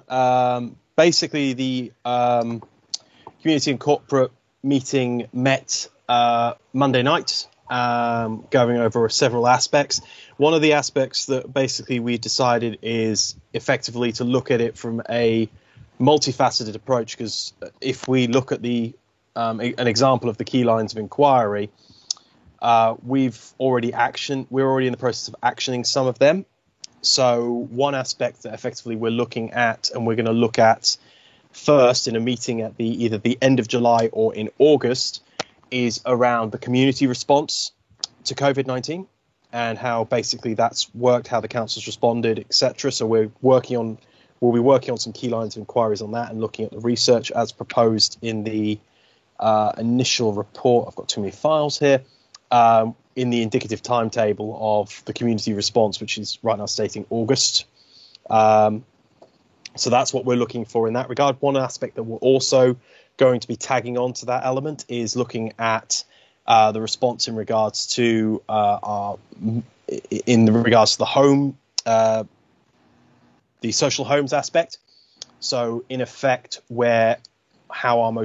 those that live in social housing and some of our most vulnerable residents have been looked after during this time. So it's all being combined into that July meeting is going to be looking at August meeting is going to be looking at the community response and the social homes aspect. And that's the starter for 10 that we're working on that one. Moving into a September meeting is where we're going to start looking at the financials and other aspects as well. And effectively, we're going to be moving on from there and then going into the budget, and the impact on there will be ongoing. So sorry, Graham, I think I might have dropped you in some additional meetings again this year. But that's effectively what we were going for starter for 10 and how we will be looking at it going forward. We have already asked for effectively an extra meeting in July/August to basically get the ball rolling, because we can't leave this until September. Does anyone have any questions on that? I think is the next statement on that. That's great, I Guy. do. Yes, I do. Yep. Okay, just very quickly, with your look at the community response, it's got a big issue at the moment, and I think the government is looking for starting some sort of consultation today, is how we don't lose everything good that's come out of the community response. And will your examination be a look forward at what we can do to keep that level of community engagement? Because I think one of the things, and this leads on to a point I wanted to make later on, is that I think with all the things we're doing at the moment, especially over the next 6 months, I think we have to try and bear that fundamental thing about scrutiny. If we're just receiving reports about stuff which happened 4 months ago, we're not going to achieve anything. What we need to be doing is to helping to shape the way the council moves forward. Now, I think the council will be looking at community response, so we need to, hopefully what you do, hopefully it'll be over more than one meeting over the next 6 months, will actually be about developing the borough council. You've got the intentions. That's what I'm worried about. Yeah, you've got the intentions of myself and the committee in one there, pretty much, Andy. It's basically looking back about what's happened, what hasn't worked, etc. Like, for example, taking an example about what I was busy doing in what time I had at work. I was basically making a 3D mask printing facility for PPE at the office and was in there. What we've done is we've now wound that down, but we've basically got the capacity to literally turn it straight back on again if required. So it's making sure we have keeping the powder dry to basically reactivate resource if required. So it's that aspect that I'm very keen to understand and learn from in that regard. I hope that's what I interpreted from what you were saying. Yeah, it's about. I suspect the community response in Wokingham is much more like it's much more of an animal. It needs to be fed and watered and exercised. Otherwise, it's just going to die on us. Yeah, it's not a production line, as it were. I completely agree. It's not. Jim. Sorry, Susan, did you want to come in there? Just please. Say I'd would welcome that thinking around that forward thinking as well, and absolutely the point about the community and voluntary sector. So many great strides have been made. I see that as an integral part of us moving forward about how we work with the voluntary and community sector. And the word partnership was mentioned in collaboration earlier on in the meeting, and absolutely that's key. Okay, Jim. Guy, sorry, one other. Sorry, just Guy. Will you be getting? Andy, have you not finished? It's just a very quick one. Finished? No, this is the last one. It's the last one. It's just a very quick one, Guy. Will you be getting in people from the voluntary sector, from the food bank, from the hub? Of course. To see it from outside the councils. We don't just. I'm sorry, Andy. I'm not going to just take the officers for granted. I will want as many people there and as much evidence as we can, even if they physically can't be there on the night. One aspect that we did the community and social response papers on Monday, where basically we got the police and crime statistics. One of the asks is for them to come back in November when we've basically got 6 months of data. It's basically what's crime has happened during those key months of the lockdown, etc. Because we don't have that data. Because I believe Susan mentioned earlier about domestic abuse and things like that. That worries me. So I'd like to see that data coming forward when we get that 6-month data in the future. So that's another aspect that we're looking forward to as well. Sorry, I've got so many notes here, it's getting ridiculous. Apologies, Jim. You'll go now. It's okay, I'll always come second to Andy anyway. My question, Guy, is that some of the response we had from the community was absolutely brilliant. We got inundated with volunteers right at the start of all of this, and even people that didn't contribute to the community through the council's route, contribute in so many other ways. That enthusiasm we need to tap into early. By going to July, August, possibly not getting anything out till September, we risk that enthusiasm dying a little bit. One of the lessons we said we learned earlier was that flexibility. Is there any way we can do any of this earlier? I think it's a case of officer resource in this case, Jim, because effectively what I asked for was a month's time from now. So we're at the end of June. I asked for the meeting around on the 27th of July. And I think that's the earliest reasonable date that I can ask for that process as things currently stand. Because effectively we've got a week to set the meeting. I'm not going to give the officers and responses of just 2 weeks for that notice. I don't think it's enough time to get everything in and do a proper job in that regard to get that initial stage going. The ETA stated in the indicative timeline was August. I preempted that by going for the end of July in that regard. So Susan or Graham may want to... Susan, I can see you're indicating, so do you want to help me? Susan. You're still muted, Susan. Your microphone is off again. Carry on. We are absolutely still in the midst of responding to this crisis. So the very people who will be responding on the community aspect will also be talking about the care home aspect as well. So we've got to just work through this in a timely way. We won't lose the great work that's happening because we have this established partnership with the voluntary and community sector, which will need to continue. We want it to continue, so it's not going to stop. But I need some of my staff to take a holiday. I really do, and because because somebody's taken a holiday doesn't mean to say that things will stop.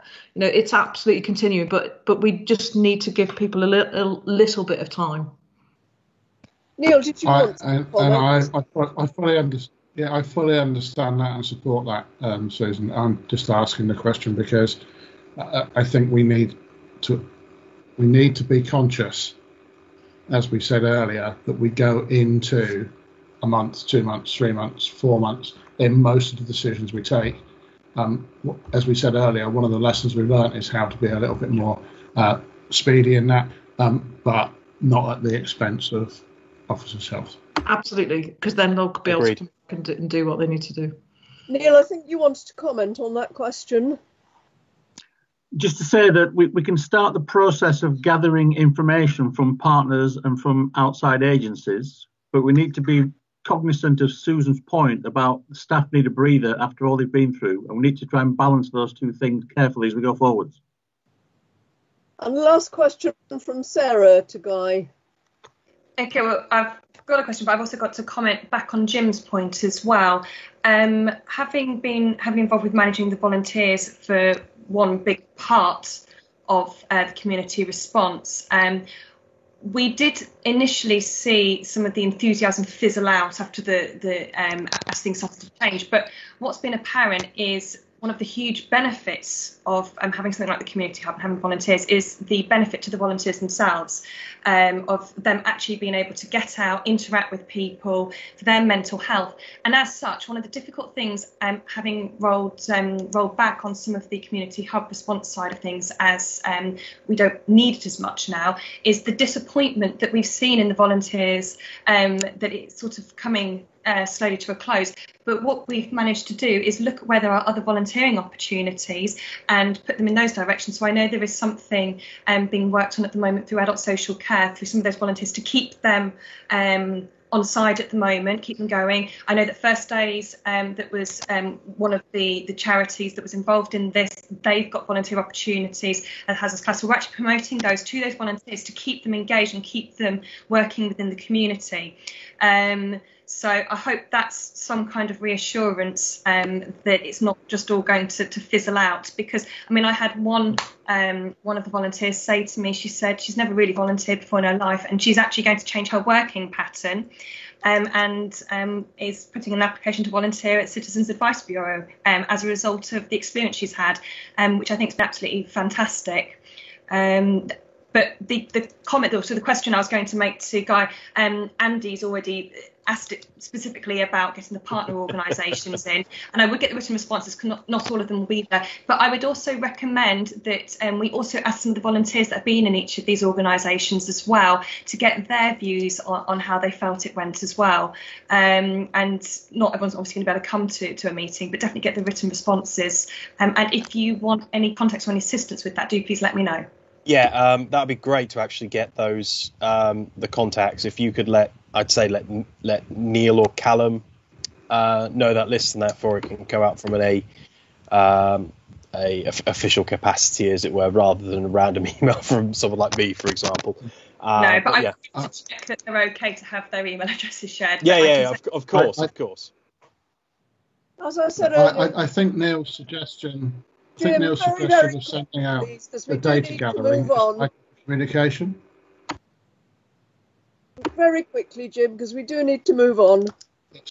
I think Neil's suggestion of starting the data gathering, if we use that as a communication link to those non-officer organisations, just to help them know that we are following this through, so that they know it's coming, which means that some of that enthusiasm still is maintained. Yep. Thank you. Now, as I said earlier in the meeting, Sarah's got a proposal to make, which you've all already seen and hopefully had time to think about. Is there a seconder for that, Sarah? There's a second part to what I want to propose. So, and I will ask the seconder in a moment. So, obviously, what I did is I produced this table. Yeah, please. Can we just formally propose and second it at the moment, and then we'll speak about it? Well, can I just finish off my proposal though, please? Because there's a second part to it which isn't in that table. Yes, and but we do need a proposal and a seconder before we can debate it. Yes, can I finish proposing it then, please? Are you saying you want to amend it? Are you saying you want to amend it? If so, I want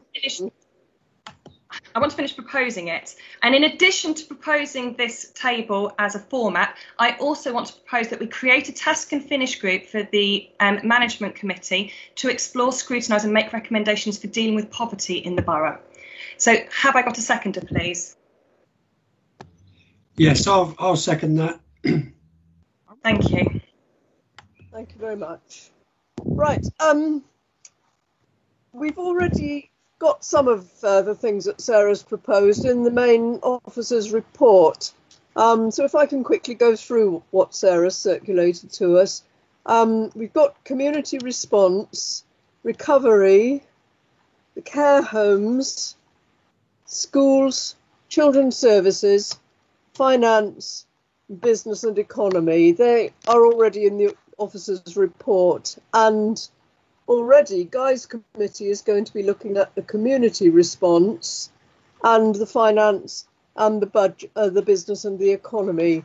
So that leaves 5 areas still to be agreed that are in the officer's report. So I'd like to take those quickly first and then move on to the other things that are in Sarah's proposal, because I think those are all fairly self-evident. So is there anybody who is against the proposals that are in the officer's report, which I've just mentioned? Is there anybody who wants to abstain? I'm not sure what. I'm just not sure what it is we're supposed to be agreeing to. We're not agreeing the whole work programme, are we? Well, I'm trying I thought to we were save going a to little bit of discuss time. the work programme for each committee. The thing that we are agreeing at the moment, given that Guy's already looking at some of them. I'm trying to look up the agenda now, where it comes in the agenda.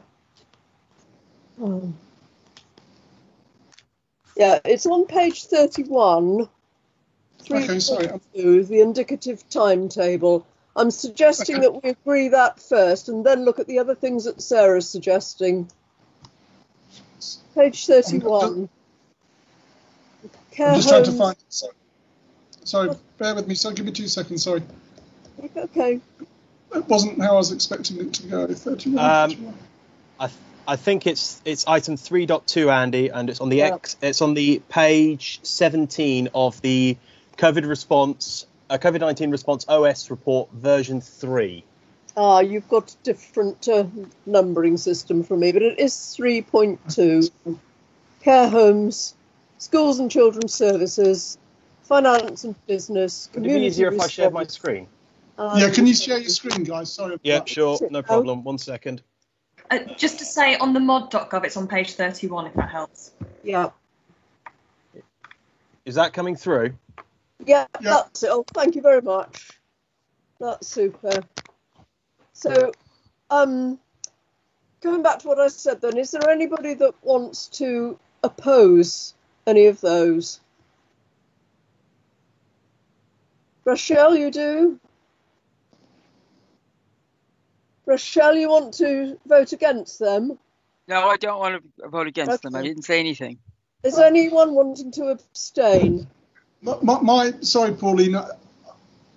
My worry is we're agreeing on these, but we haven't looked at Sarah's. And the danger is we dump these on the committees, and then that then limits what we can take from Sarah's.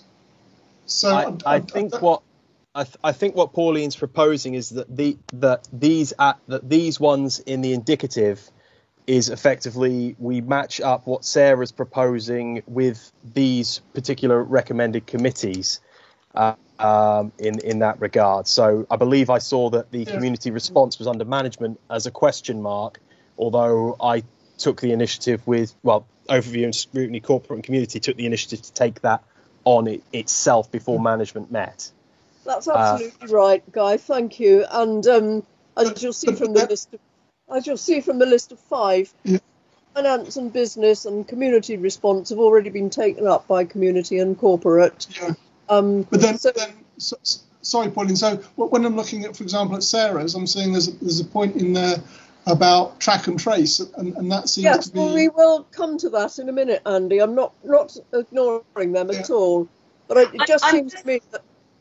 May I finish? It just seems to me that care homes, schools and children, and recovery are things that don't have any question about them, that we will want to take them whatever else we take.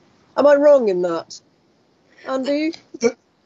I'm just thinking about timing and workload. So if we're doing care, for example, if Hosker's doing care homes in July, and then we ask them to do track and trace as well, can they do a good job on both of those big issues in July? That's what I'm asking. That's what I'm querying at the moment. Maybe we can leave it to the individual committees to decide when they take. Can I make a suggestion? Yes, Alison.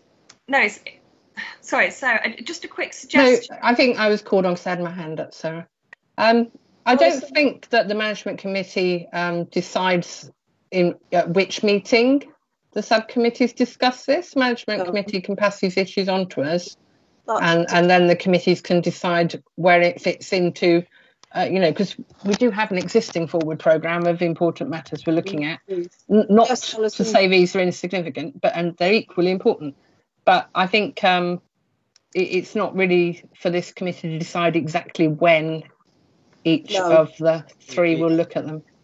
I agree, and that's exactly what I said, that we leave it up to each committee to decide when they can fit the work in. So given that, is anybody against us taking those 5 topics, in addition perhaps to others? Is anyone abstaining? Right, so we will take those 5, and 2 of them are already in Guy's committee. So now let's... Do you want me to share the other document as well? Yeah, if you could. Although everybody's got it, so hopefully everybody would have read it. So... Hang on a minute. I can share it in a moment. It's on a different section. Okay. This is Sarah's document, is it? Yes, it is. Great. Pauline, while Guy's looking that up, I'm going to have to leave, I'm afraid. But my view is exactly what you've just expressed. It's Oliver, sorry. What you've just expressed, which is, it's down to the committees to decide on the detail of what they're going to cover and when they're going to cover it. And whilst all of these suggestions are all very good, there is a time limit and there is a capacity limit as well.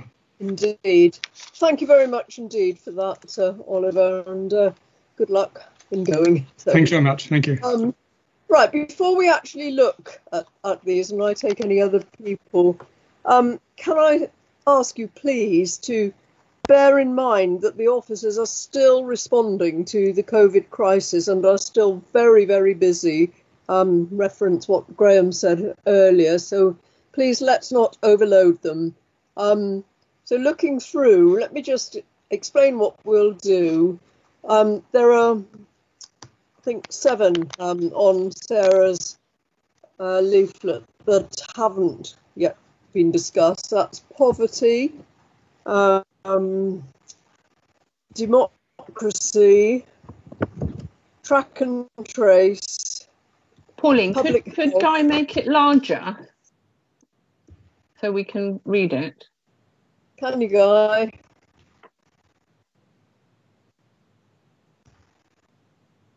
Everybody's got their own copy of this, of course.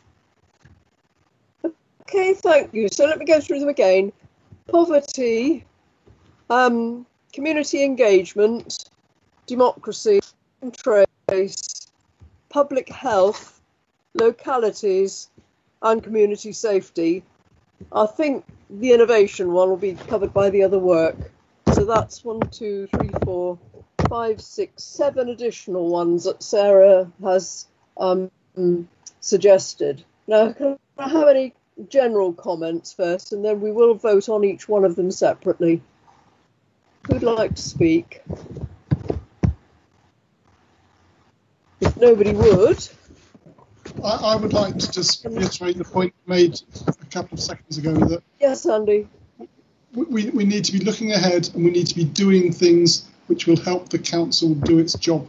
And the one which, there's a huge amount of interesting stuff here, and we mustn't get sucked down into that rabbit hole, because it doesn't help anybody, and it just takes up officer resource. And the one which is jumping out at me, it's screaming at me, is the track and trace. How can we help the council set up a track and trace operation? It is going to be the big thing over the next few months.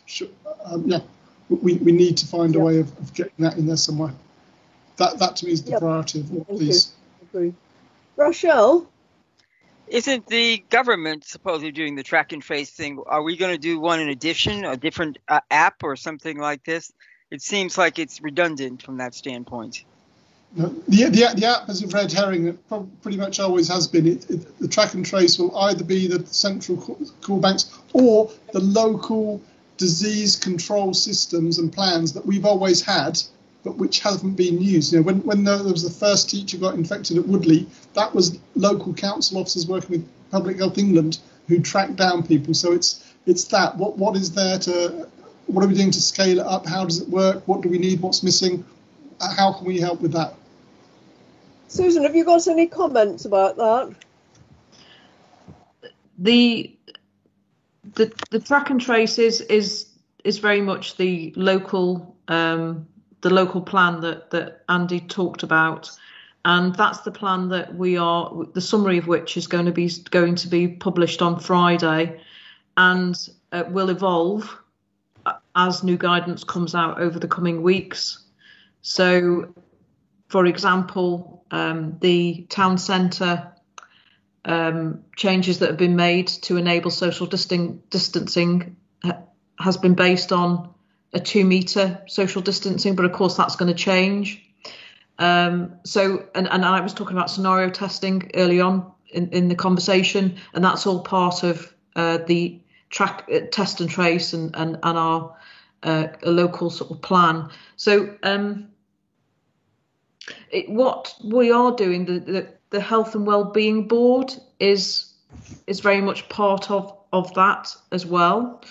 So it's about how this interfaces with the Health and Wellbeing Board, because that's the partnership board that needs to input into the how the track and trace is developing.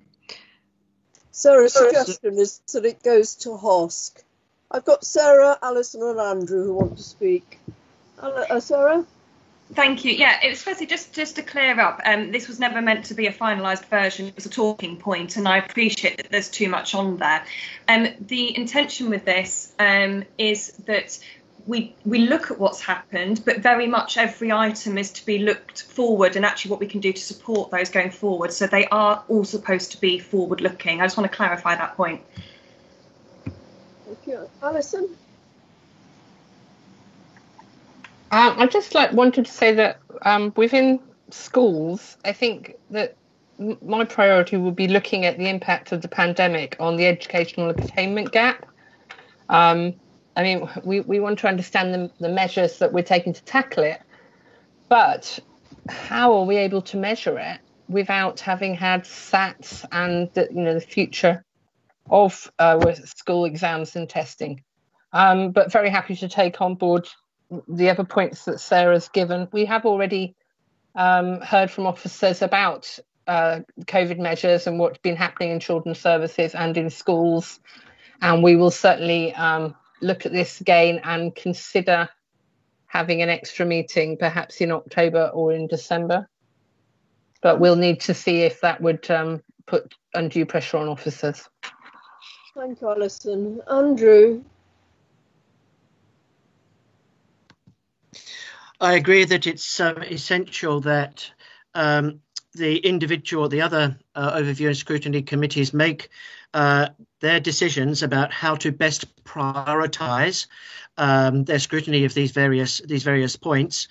I see this as an indicative list only, okay, and something that would continue to evolve over time. I think we have to respect the decisions of the other overview and scrutiny committees, as I say, how they actually go about structuring their approach to looking at these and any other issues that such as those that are raised here. Thank you. Ken?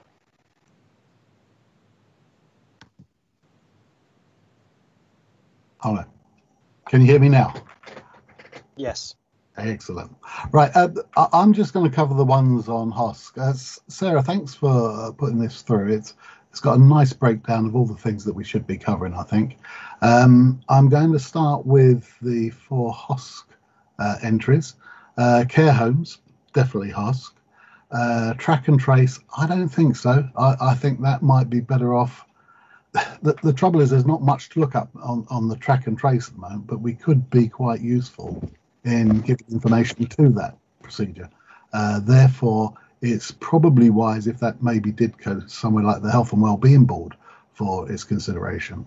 Can I just interrupt you a second, Ken? Do you mean to the Health and Wellbeing Board instead of to HOSC?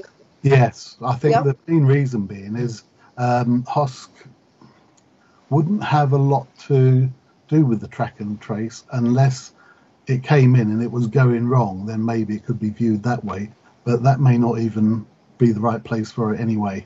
So the care home's fine. The track and trace, I don't think HOSC. The public health, definitely HOSC. And when it comes to the mental health entry, I think that's more suited to children's services. I don't want to get into this position where children's services is asking to see the same thing that HOSC is. So I'd like to suggest that, we move those other 2 and we keep the care homes and public health on HOSC. Thank you. Thank you. Paul, can I just... Pauline, can I? I've got... quickly then, Alison, then I've got some other people wanting to talk. Okay, we had planned to have a joint HOSC and Children's Services an extra meeting on the 31st of March, which was cancelled, and that was going to be all about looking at mental health services for children and young people. And we are hoping to be looking at that in November, and Children's Services, we'd be very happy to have HOSC members join us at that meeting when we could look at the COVID response as well as, our holistic approach for the rest of the year. That's very kind of you, Alison. I'll take that. Thank you very much. That's a very positive suggestion, Alison. Thank you. Ken? No, I'd finished. I was just saying to Alison that sounds a good idea. Andy? Hello again. I'm thinking the Health and Wellbeing Board isn't a scrutiny committee, is it? And I think the importance of track and trace means that we need scrutiny. Now it might be via a task and finish group to look at it, a very, very small one, because I think the importance of it is going to develop over the next 2 or 3 months. And if we don't look at it until, say, November, it will be too late. And I think residents will expect us to have some sort of input. We've seen there isn't much that, sometimes that members can do. This is perhaps one area where we can make a difference. Pauline, can I just come in here because I can't put my hands up because of I'm sharing my screen. Okay. But Andy is, I think this. I'm going to basically go a halfway house between Andy here and Ken.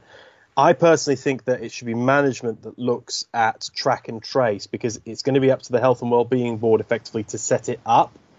I think that it should be us as the management board that basically look at it from that point of view as Health and Wellbeing Board are setting up, getting it active and driving it through from that point of view. It should be basically us with a semi-oversight over it. It's an awkward one, this, but I think that would probably be the logical way to go here. It's effectively look at it, get the Health and Wellbeing Board to set it up, and then we're just keeping an eye on it as it's going through that process. Is my gut feeling on that. Well, it's funny you should suggest that because I was going to say that also because I think it's of interest to a lot more people than just one of the committees or even just a small task and finish group. So I would be happy for it to come to management committee because we have got a meeting in July, so that's not that far off. Anyway, we'll vote on that when we come to it. I've got nobody else wanting to speak. So what I propose to do then is go through each in turn that we haven't already agreed and decide which committee they go to. And then you must prioritise, actually. I will ask people to vote by name because, that way we've got a clearer record of what we want to do. So let's start at the end then. The innovation, as I said, I think will be covered. So I will ask you to vote by name, either for this one or against that one or abstaining. So taking community safety, which it's suggested would go to corporate and community. So can I see the, let's go the other way around, because we already did it the other way around. Oliver's gone, I think. So Alison, for, against or abstaining? For. Okay. Rochelle? For. Andrew? For. Ken? Yeah, for. Abdul? For. Sarah? For. Guy? I've already volunteered for it, so 4. Okay. Jim? 4. Paul? 4. Andy?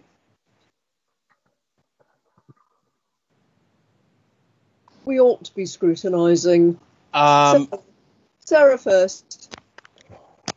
Sorry, it's just to say, I'm not sure that this is necessarily a priority, but I wanted it on there as a talking point. And a lot of these things are discussed anyway. I think the housing and planning aspect might be of more interest, but obviously that's down to corporate and community, or sorry, community and corporate. I know I've got it wrong the whole way through, sorry.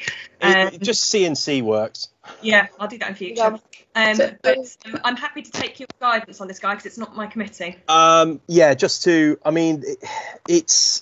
It's basically there are aspects of it that we were discussing last night, because I'm certain Paul and Oliver's gone, but will echo what I said, is that there's a lot of areas that we were going to be looking at anyway that this all touches into.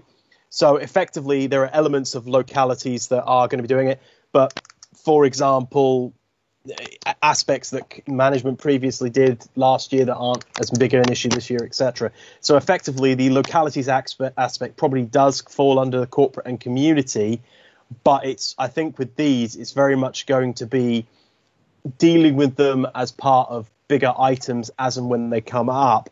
So, for example, the waste service in Woking has been, during the crisis, has performed, from my perspective, and I've had no complaints from residents, very well.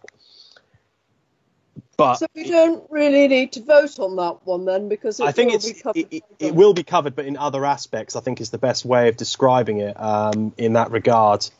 So I think it's de facto, but I think it would be something that we should keep an eye on the management perspective as things change. So, for example, there are rumours around planning changes coming from central government that we would need to keep an eye on. So I think it's more of keep it on the list of things to look at just in case. I think we would do that anyway.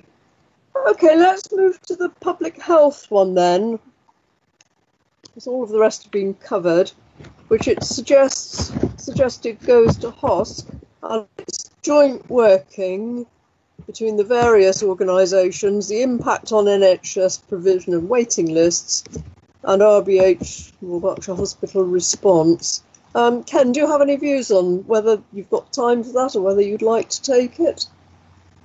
It's one of those that I think it's one of those where it does fit in HOSC.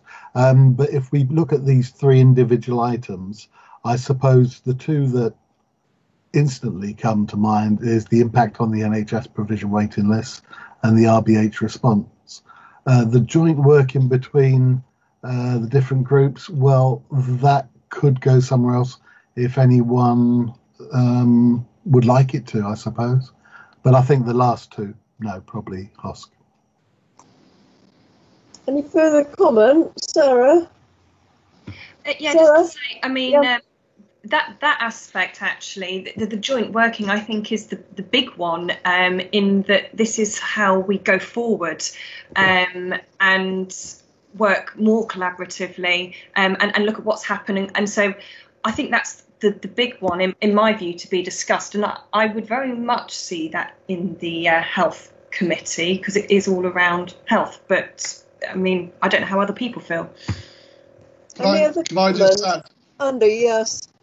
Andy? So, HOSC always has the lightest agenda of all the committees. Certainly for the last 2 years it has. I suspect there's probably lots of, and certainly I think I was on it either last year or the year before, it's a lot of receiving reports that we have no influence over. And I would expect HOSC to really sort of step up at the moment. We're in the middle of a health crisis. One would expect, residents will expect the health committee to be gagging and desperate to take more work rather than looking for ways not to take work.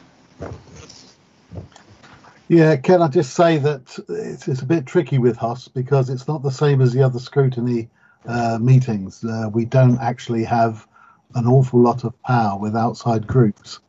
We can give WBC hell, but when it comes to the other outside organisations, we have to take them as they are. I accept that. Okay. But this is a chance to actually change what HOSC is doing. In that case, Jim, if I could comment, it sounds to me as if that's the best committee for it because you've already got the people there. That's just a comment. Anyone else want to say anything on that one? So what we need to decide then is whether it's a priority. Pauline, my hand was up. Jim, sorry. Sorry, my hand was up. I'm part of that group. I think from my involvement with the health service, I think they would actually welcome the opportunity to talk about how we could work better together, because at the start of this, it was disjointed at both a local and a national level, and it took a little while, and Wokingham should be congratulated because they actually got more closely to working together than parts of the rest of the country, a lot quicker. Okay, let's move to a vote then on the public health one with those 3 bullet points to go to HOSC. Can you vote either for, against or abstain? Starting with Jenny this time. Jenny? Sorry, for. Okay, Andy? For. Paul? For. Jim? For. Guy? For. Sarah? For. Abdul? For. Ken? For. Andrew? For. Rochelle? For. Alison? For. And Oliver's gone, and I would vote for it as well. So that's the public health to go to CNC. Yeah, thank you very much. So sorry to HOSC. I'm trying to write and think at the same time. Right, track and trace. We've already had it suggested that it comes to management committee. Jim. Yeah, sorry. Hands up. Oh no, that was for the previous one. I haven't taken it down. There you go. Okay, thank you. Track and trace, if you see this as a priority, which you obviously do seem to, should that come to the management committee as a sort of overarching committee? Shall we go straight? I agree with the guy, yes, it should. We go straight to management. Sorry. Is anybody against that? Or anyone wanting to abstain? In which case, then we'll take it at the main management committee. So we now move to democracy. Higher up the page. How has moving council meetings online worked or not worked, and so on? Chair, can I make a comment on this and Yes, communication engagement internally, Yes. externally? Basically, with this one, there's an element of communication that would be falling under community and corporate in community response, etc. But the communication with elected members should definitely fall under the democracy heading, in my opinion, as it were, etc.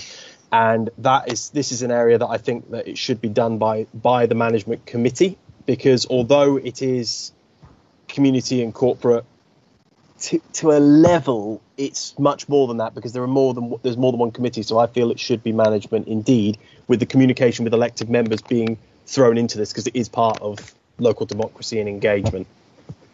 So you're saying you'd like democracy to be the management committee and the community engagement internally and externally where? With corporate, because it's going to be covering community and corporate, because that's going to be covering the rest of it, with the members element back under management in the democracy section. You think that'll key in with some of the other stuff you're doing? Yes. Sarah. Thank you. Yeah, I'm perfectly happy with that. As I say, this was just my starter for 10. Just with the democracy element, obviously we don't know how long we're going to be in these circumstances, and should these circumstances happen again, and we've obviously had to get up and running very quickly. We've learned along the way. So I think it's a good opportunity for us to look at that and look at what we can do going forward. And also in a sense of, I don't know if we can at this committee make recommendations to the Constitutional Review Working Group.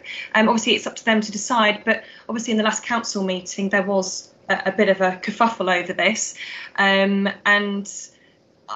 It is very much that forward-looking element of that, because this might not be the last time we're in these kind of circumstances. Andy?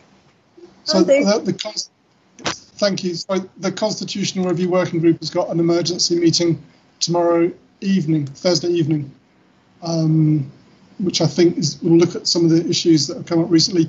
In terms of the whole review, I think we've probably gone over the hump. I mean, it was just getting to online meetings. And the delay in that, and the suspension of normal activity, and the lack of involvement of the mayor. I think this is right down the list. I think we've gone past the worst of that, to be honest, but I'm happy for it to go to management. I think also, just to add on that, from what Andy and Sarah have said, it's also a case of, with the Constitution looking at this, it's also, do we also take into effect the new normal of, is it going to be possible for some of us to dial into meetings remotely in the future and have hybrid meetings like they did in Parliament for some time? It's aspects that we need to have a conversation about, although that might also need lobbying at central government as well to change some laws. Sarah? Yeah, just to say, I mean, I think it's something we need to look at. I personally don't see it as the most urgent thing that we need to be looking at the moment. It is more a longer term view. So I think if we are to look at this, and it should be at some point, I see this as a later date for our committee. All right. I agree. So if we scrub out the CRWG line at the end, the suggestion is that democracy should go to management committee. Is anybody against that? Or wanting to abstain? Then that can go to management committee. Communication and engagement, suggested it goes to C&C. Is anyone against that? Or wanting to abstain?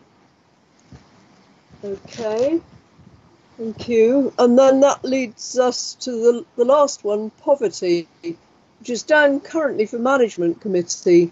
And personally, I think that's the right place for it. Chair. Although, yeah. I think I was going to echo that. It should be management.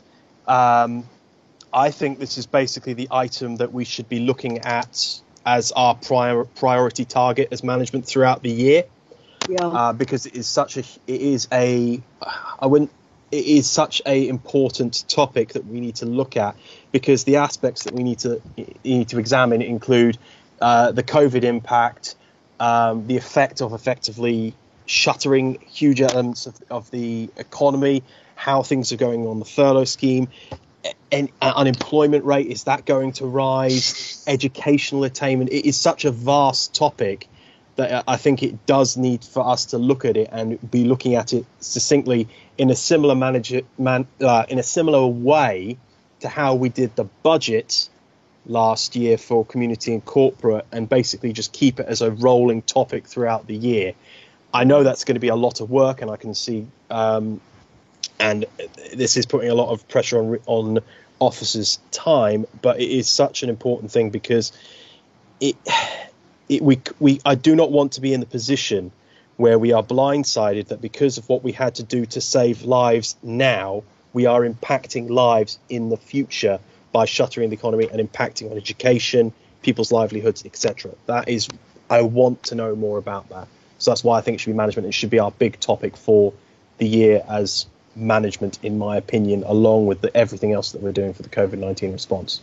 Well, I would agree with you on that, Guy, because a lot of these things are going to be very, very ongoing, probably for the next year or two, if not longer. And it's all part of the recovery, isn't it, which management is going to be looking at anyway.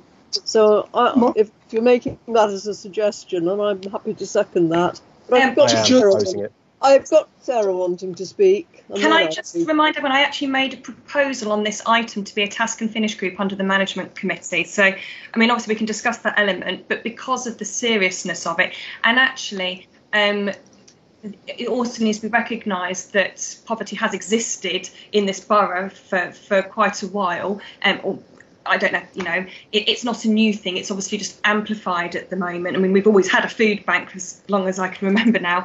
But it does need a focus, and I'm really pleased to hear that. But as I say, just reminding my proposal was for a task and finish group on this. I think, to be perfectly frank, Sarah, in my opinion, it would probably have to be a task and finish group of the entire committee, because I think everyone here would want to be on that. So I think it's just a case of keeping it going through the core committee itself, even if it means we have to schedule other meetings. I mean, that would be my gut feeling on this, because otherwise effectively I'd rather increase the amount of meetings and have us all engaged on it. We would definitely need extraordinary meetings if we were to do it that way. Yeah, it's effective. As I said, it's how I ran the budget on community and corporate last year. We had, and Graham we had at least 4. I think I had 4 extraordinary meetings, if my memory's correct. So that's I got known as Mr. Extraordinary Meeting at one point.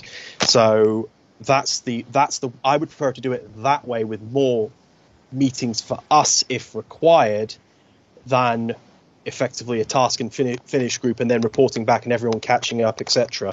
Because I feel that this should be a committee of the whole house, as it were, if we use a parliamentary expression. And I realise I'm not on camera speaking right now, but I think if I try and share my screen and camera at the same time, it's going to just crash everything. You're not actually sharing your screen at the moment. It's certainly something that I think all of the management committee members would be interested in. But Andy, you've got your hand up. Andy. It's just that it seems to me like it's such a massive topic that I don't think you could have a task and finish group on it. It's too big. A task and finish group is supposed to be a small group. You can get to the grips with things, get to grips with small issues and sort them out. And to have a task and finish group of 8 or 9 people looking at poverty, well, that's it. It's too big. I'm also thinking about the topics within it. I think there's something there, but I think we need to tease out the things that we can make a difference on. So can we make a difference on, for example, increases in unemployment? Probably not, realistically as a borough council.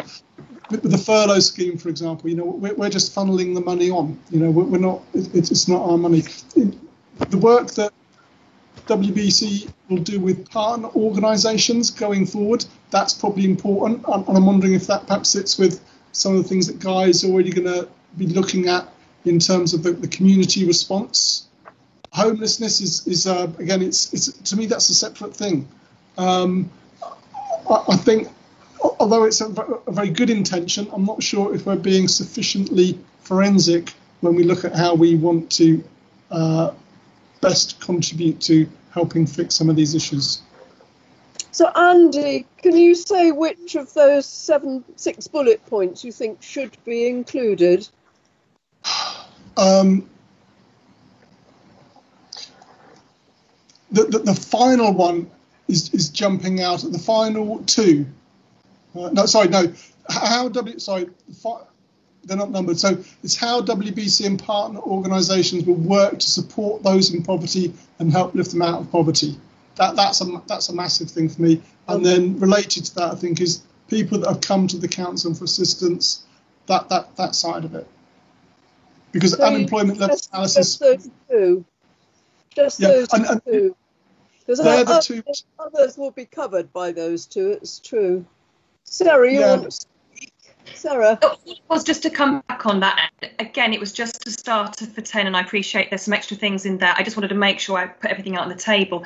The one thing about unemployment, that was put in more in a sense of how we can support those in employment. Do we, I don't know, when we've got the libraries open up again, do we have some kind of area in there that we help people? I don't know, but that's where I was coming at with that. But that is probably, in that sense, covered under the bullet point below about how the council and partner organisations can. So I'm happy for it to be changed accordingly, as long as we do look at the issue as a whole. Okay, and Guy? Just a quick on this one. I think Andy's right there in regards to the aspect. I mean, I was just flicking through the Key Lines of Inquiry document, and there's the social mobility report that came out not last month, 2 weeks ago, for social mobility 2013 to 2020. That would be a very useful starting document that we can look at in regards to how things have gone on from 2013 to 2020, but also I would hope we could basically get an indication on how COVID in the last several months has impacted on it, and effectively move on from there. I knew I'd read it somewhere in the document, and basically just trying to find that one document that we can start and basically move on from there. But effectively, I would say Andy's correct, and that should be the premise of our initial meeting on this, and basically evolve it as we go on from there. Yeah, we've got a meeting in July, haven't we? Alison? Yeah.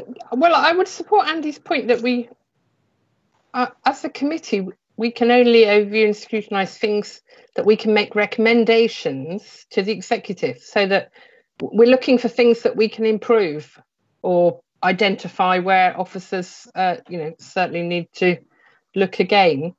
So I would support looking at how we handled the people asking for help during the pandemic with their council tax, their council house rent, housing issues, etc.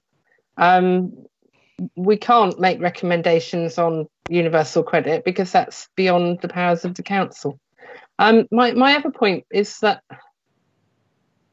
I think if these are the measures, the data that we'd need to look at, is that something that officers are already recording and are going to be able to produce, or is this going to be something new that they don't normally have data on?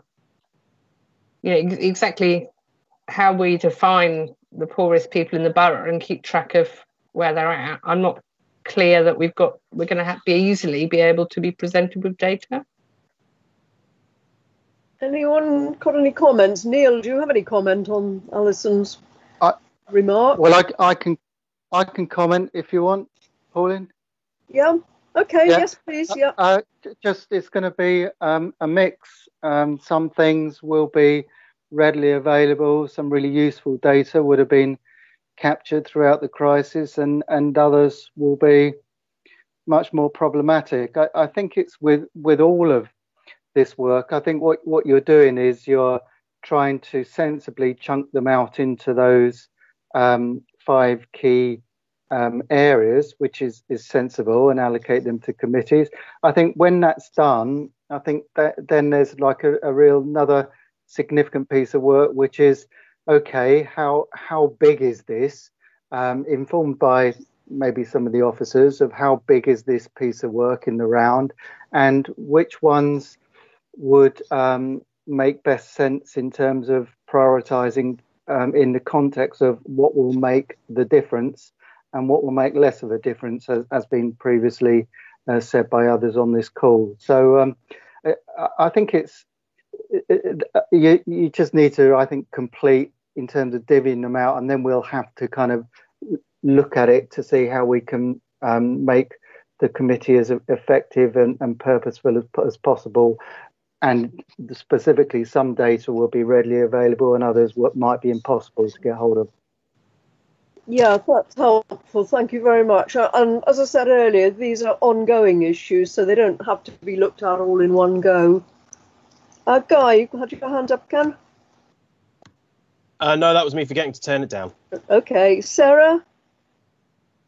Yeah, just to follow on from Alison's point there, some of the data we might actually be able to get from partner organisations, some of the charities that support people, and we already know that there's been a fourfold increase in referrals to the food bank, for example, in Wokingham Town, and there will be information there. Maybe it could be that the result of the recommendations we make that we actually do more monitoring of this or something. I don't know, but until we actually delve into it, we're not really going to know. And somebody else got their hand up. It's Andrew. Yes, thank you. For all of the reasons that have been given, I would support a focus on the fourth bullet point and the very last bullet point.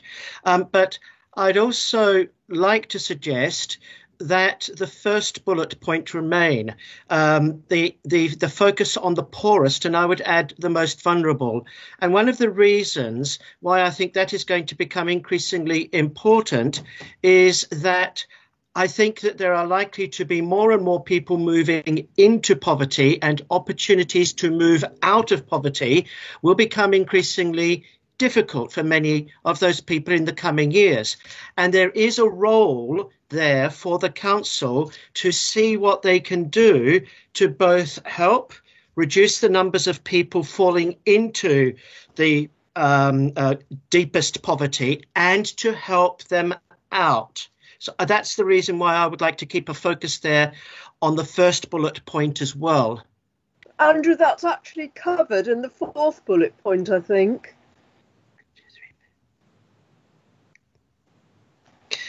Work to support those in poverty and help lift them out of it. Yeah. My focus is part of what has happened. Yeah, I think the difference there, though, is that the first bullet point is very specific on the poorest, and the poorest are often the most hardest to reach. They're often people who are not on the radar, for example, and that's why, I'd like to at least ask for to continue to consider that first bullet point. Any other views on that? I think my interpretation on this, and semi-echoing what Andrew said, is that should be something we'd be considering throughout the whole aspect. In effectively what we're trying to do is making sure that it is about finding asking the tough questions, for the lack of a better description. So Andrew is right, and this should be the theme that runs through what we're looking at here. So would you include that top bullet point then as a sort of? Well, I wouldn't even describe it as a bullet point. It should be effectively impacting on everything that we're looking at in here. It's impacting on those that are worst off in society, as it were, in this regard, to the poorest in society. It should be an aspect in all of them, and it should be under the consideration of the whole concept, as it were. Okay, well, I'm going to move to a vote on that first one. Bearing in mind what Andrew said, I will take the bullet points 4 and 6 together and then ask for a separate vote on bullet point 1. So taking 4 and 6 with the suggestion that it goes to management committee in an ongoing way. Is there anyone against that? I'm for it, but it's the ongoing thing which worries me, Okay, well, just to management committee then. Right, yes. Any abstentions? So we'll agree that that one goes to management committee. What about including the impact COVID has had on the poorest? Chair? Yes. Chair, what I was referring to in that is that effectively what we're doing in that is that, so for item before is how WBC and partner organisations will work to support those in poverty and help them lift them out of poverty, and the impact on COVID and the impact that COVID has had on the poorest in society. That's what I was referring to, that it's a theme that should be running through everything, not as a separate topic. It should be under due consideration all the time. What do you mean by all of the other committees as well? No, on these 4 key items is my point, unless I've misinterpreted what was being asked. Okay, Neil, how would we manage that? Any ideas? Well, I think we've identified the direction the committee wants to go in, and as we start getting into it, we can tease out what the key priorities are as we go along. Because I think we've discussed it's going to be recurring issue through the year. Okay, that's helpful. We don't have to get in that sort of all the detail now, I don't think. Right. Thank you, and that's helpful, Neil. Andy, last comment from you, then we'll go to that. Sorry, no, it's just that we're saying that's going to go to management. I thought we'd said it tied up very neatly with the community response topic and community. I think it's going to be an element of both, Andy. So I suspect there may be an area where we have to where the report will enhance what's going on. It was specifically looking at the social housing aspect.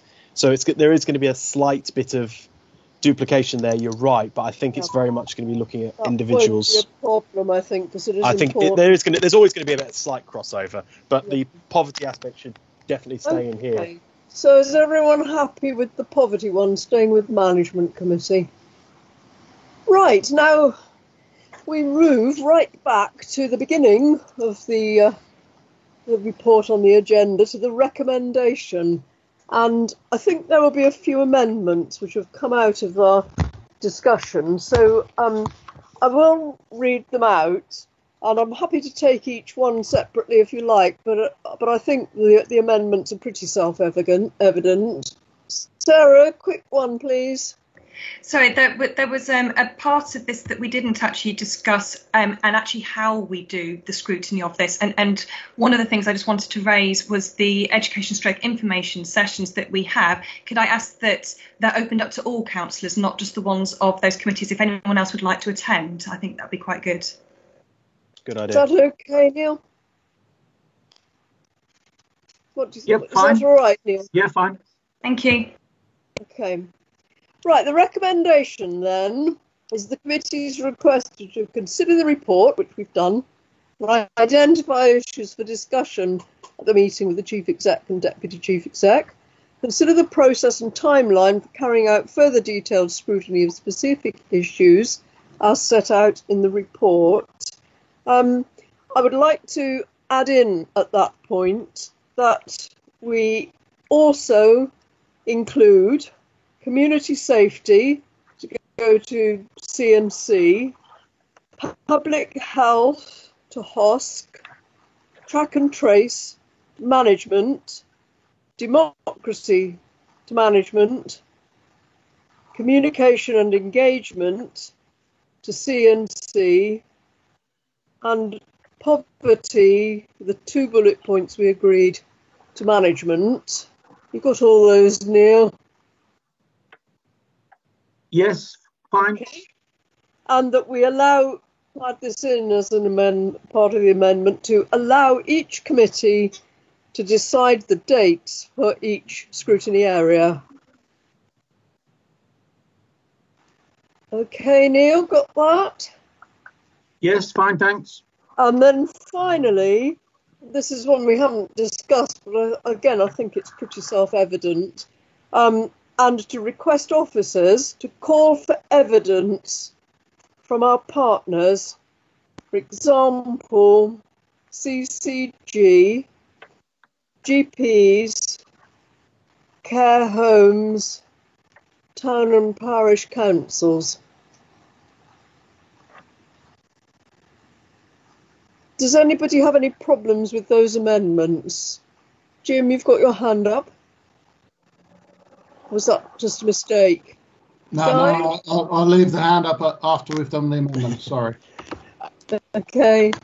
Just unless I missed it, Pauline. I believe. Do you also want to have community groups in there as well? Because I didn't hear you say that. Yeah, community. That's already in Guy's committee. Okay, I must have lost the audio. Thank you. No problem. Okay, so with those amendments, is anybody against that whole recommendation? Any abstentions? Right, so that is the agreement made then. And before we finally leave this item, Neil, could I have it minuted, please? Our huge thanks and congratulations to Susan and her colleagues for their excellent response to the COVID emergency, and also to all of our officers for working as hard as they have done, often in jobs that they're not used to doing, and during that whole crisis, and that they are continuing to do so. And also thanks to them for keeping many of the normal things going as well. Okay, yep, fine. Did you get that down? I did, yes, thank you. And I know you're a fast writer. Now, if we can minute that, that would be really, really helpful, because every member, I think, has commented on that. Jim, one final comment on that agenda item. Yes, Chair. Just that when we send these requests to the other committees, I think it's worthwhile putting the innovation statement in to get them to look at what went well and what should be retained going forward, just as a reminder, because we've had that discussion tonight, they may not have. Okay, thank you very much. Andy? You're on mute, Andy. Thank you. In the audit committee earlier this month, one of the risks was given as the risk of Brexit, and the mitigating action was given to be that the risks of Brexit would be monitored by the scrutiny committees. Now, if we look through the work programmes of the scrutiny committees, Brexit isn't there. Is this item 11? And are you talking about item 11 that we're about to discuss on the work programme? I am. I thought that. Sorry. Okay. Yes, let's cover it under that one. Let's cover it under that. You're ahead of yourself. So when you said, I thought I could see you getting restless. I thought you were going to go home now. You thought you'd get your hand in early, did you? Yeah. Well, that's my point. So we need to whack Brexit on there somewhere, because the audit committee, it's been given as a mitigating action by officers, but no one's told us. Okay. Jim, did you want to say something else on item 10 before we move on to 11? Okay. No, I think I've left my hand up again, sorry. That's okay. Item 11 then is to basically look over what we've done already, which I don't think we need to discuss, but really to look at the work programmes for the coming year. And bear in mind, please, the extra work that we've just given our committees. And you might want to keep that in mind when you're agreeing whether or not we should take forward any or all of these suggestions. And also, as I've said earlier, bear in mind the officers are incredibly busy at the moment, and we've still given them a lot of work to do on the scrutiny committees. So what we're really looking at here is Appendix B, because Appendix A is a progress report, the stuff that's already happened, and Appendix B are the suggestions as to what should be taken up by scrutiny committees over this coming year.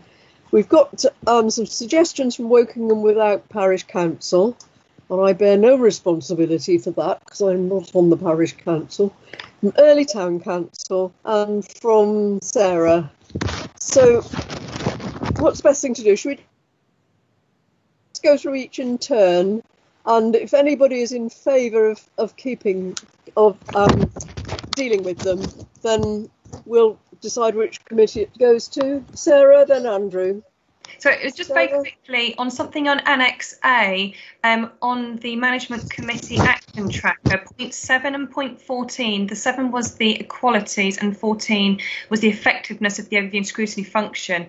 They've actually been put down as considered and completed, but the meeting was cancelled, so they haven't.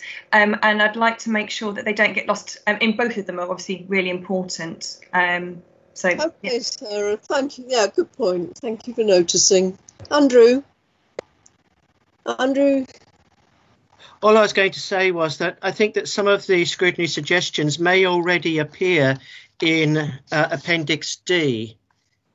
So we need to be a little bit mindful of that because some of them may already be covered. Let me just check Appendix D.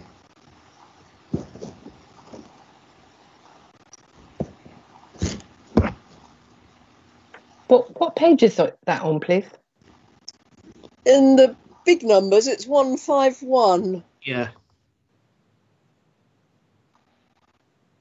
Yeah, I think those are happening anyway, aren't they? Neil, can you guide? Aren't these things happening anyway? Or do we need to agree whether they're taken as well?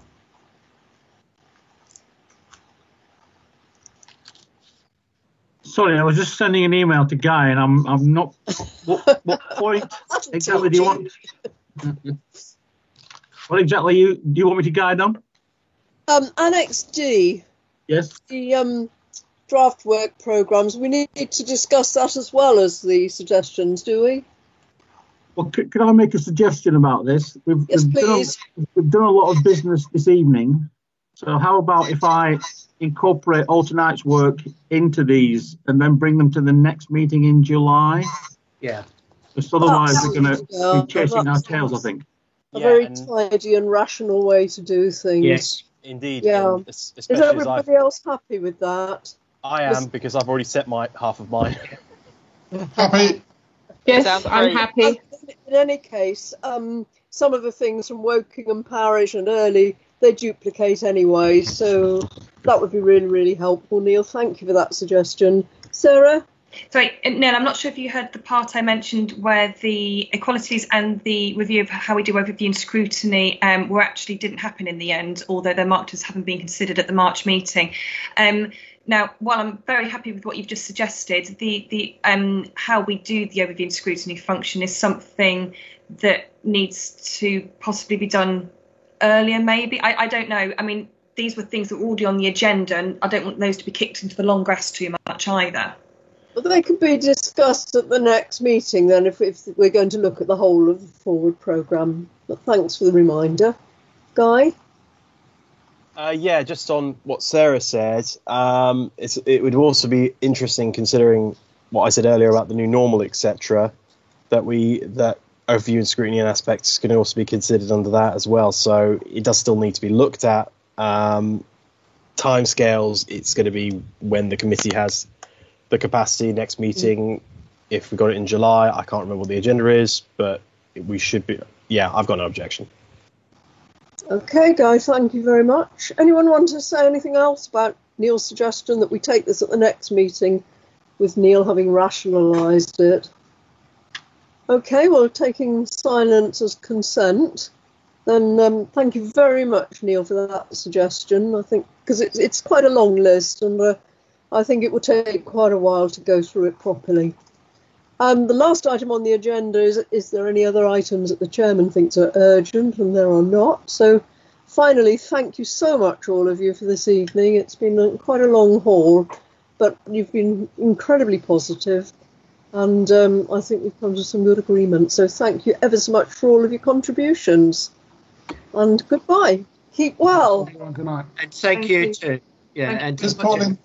Thank you very much, Pauline. Thank you, Pauline. Thank Have a very good evening, everyone. Thank you to all the officers. Yes, thank you. Thank you. Yes. Thank you, guys. Thank you, everyone. Thank you. Bye. Bye-bye. Bye. Bye, everyone. Bye.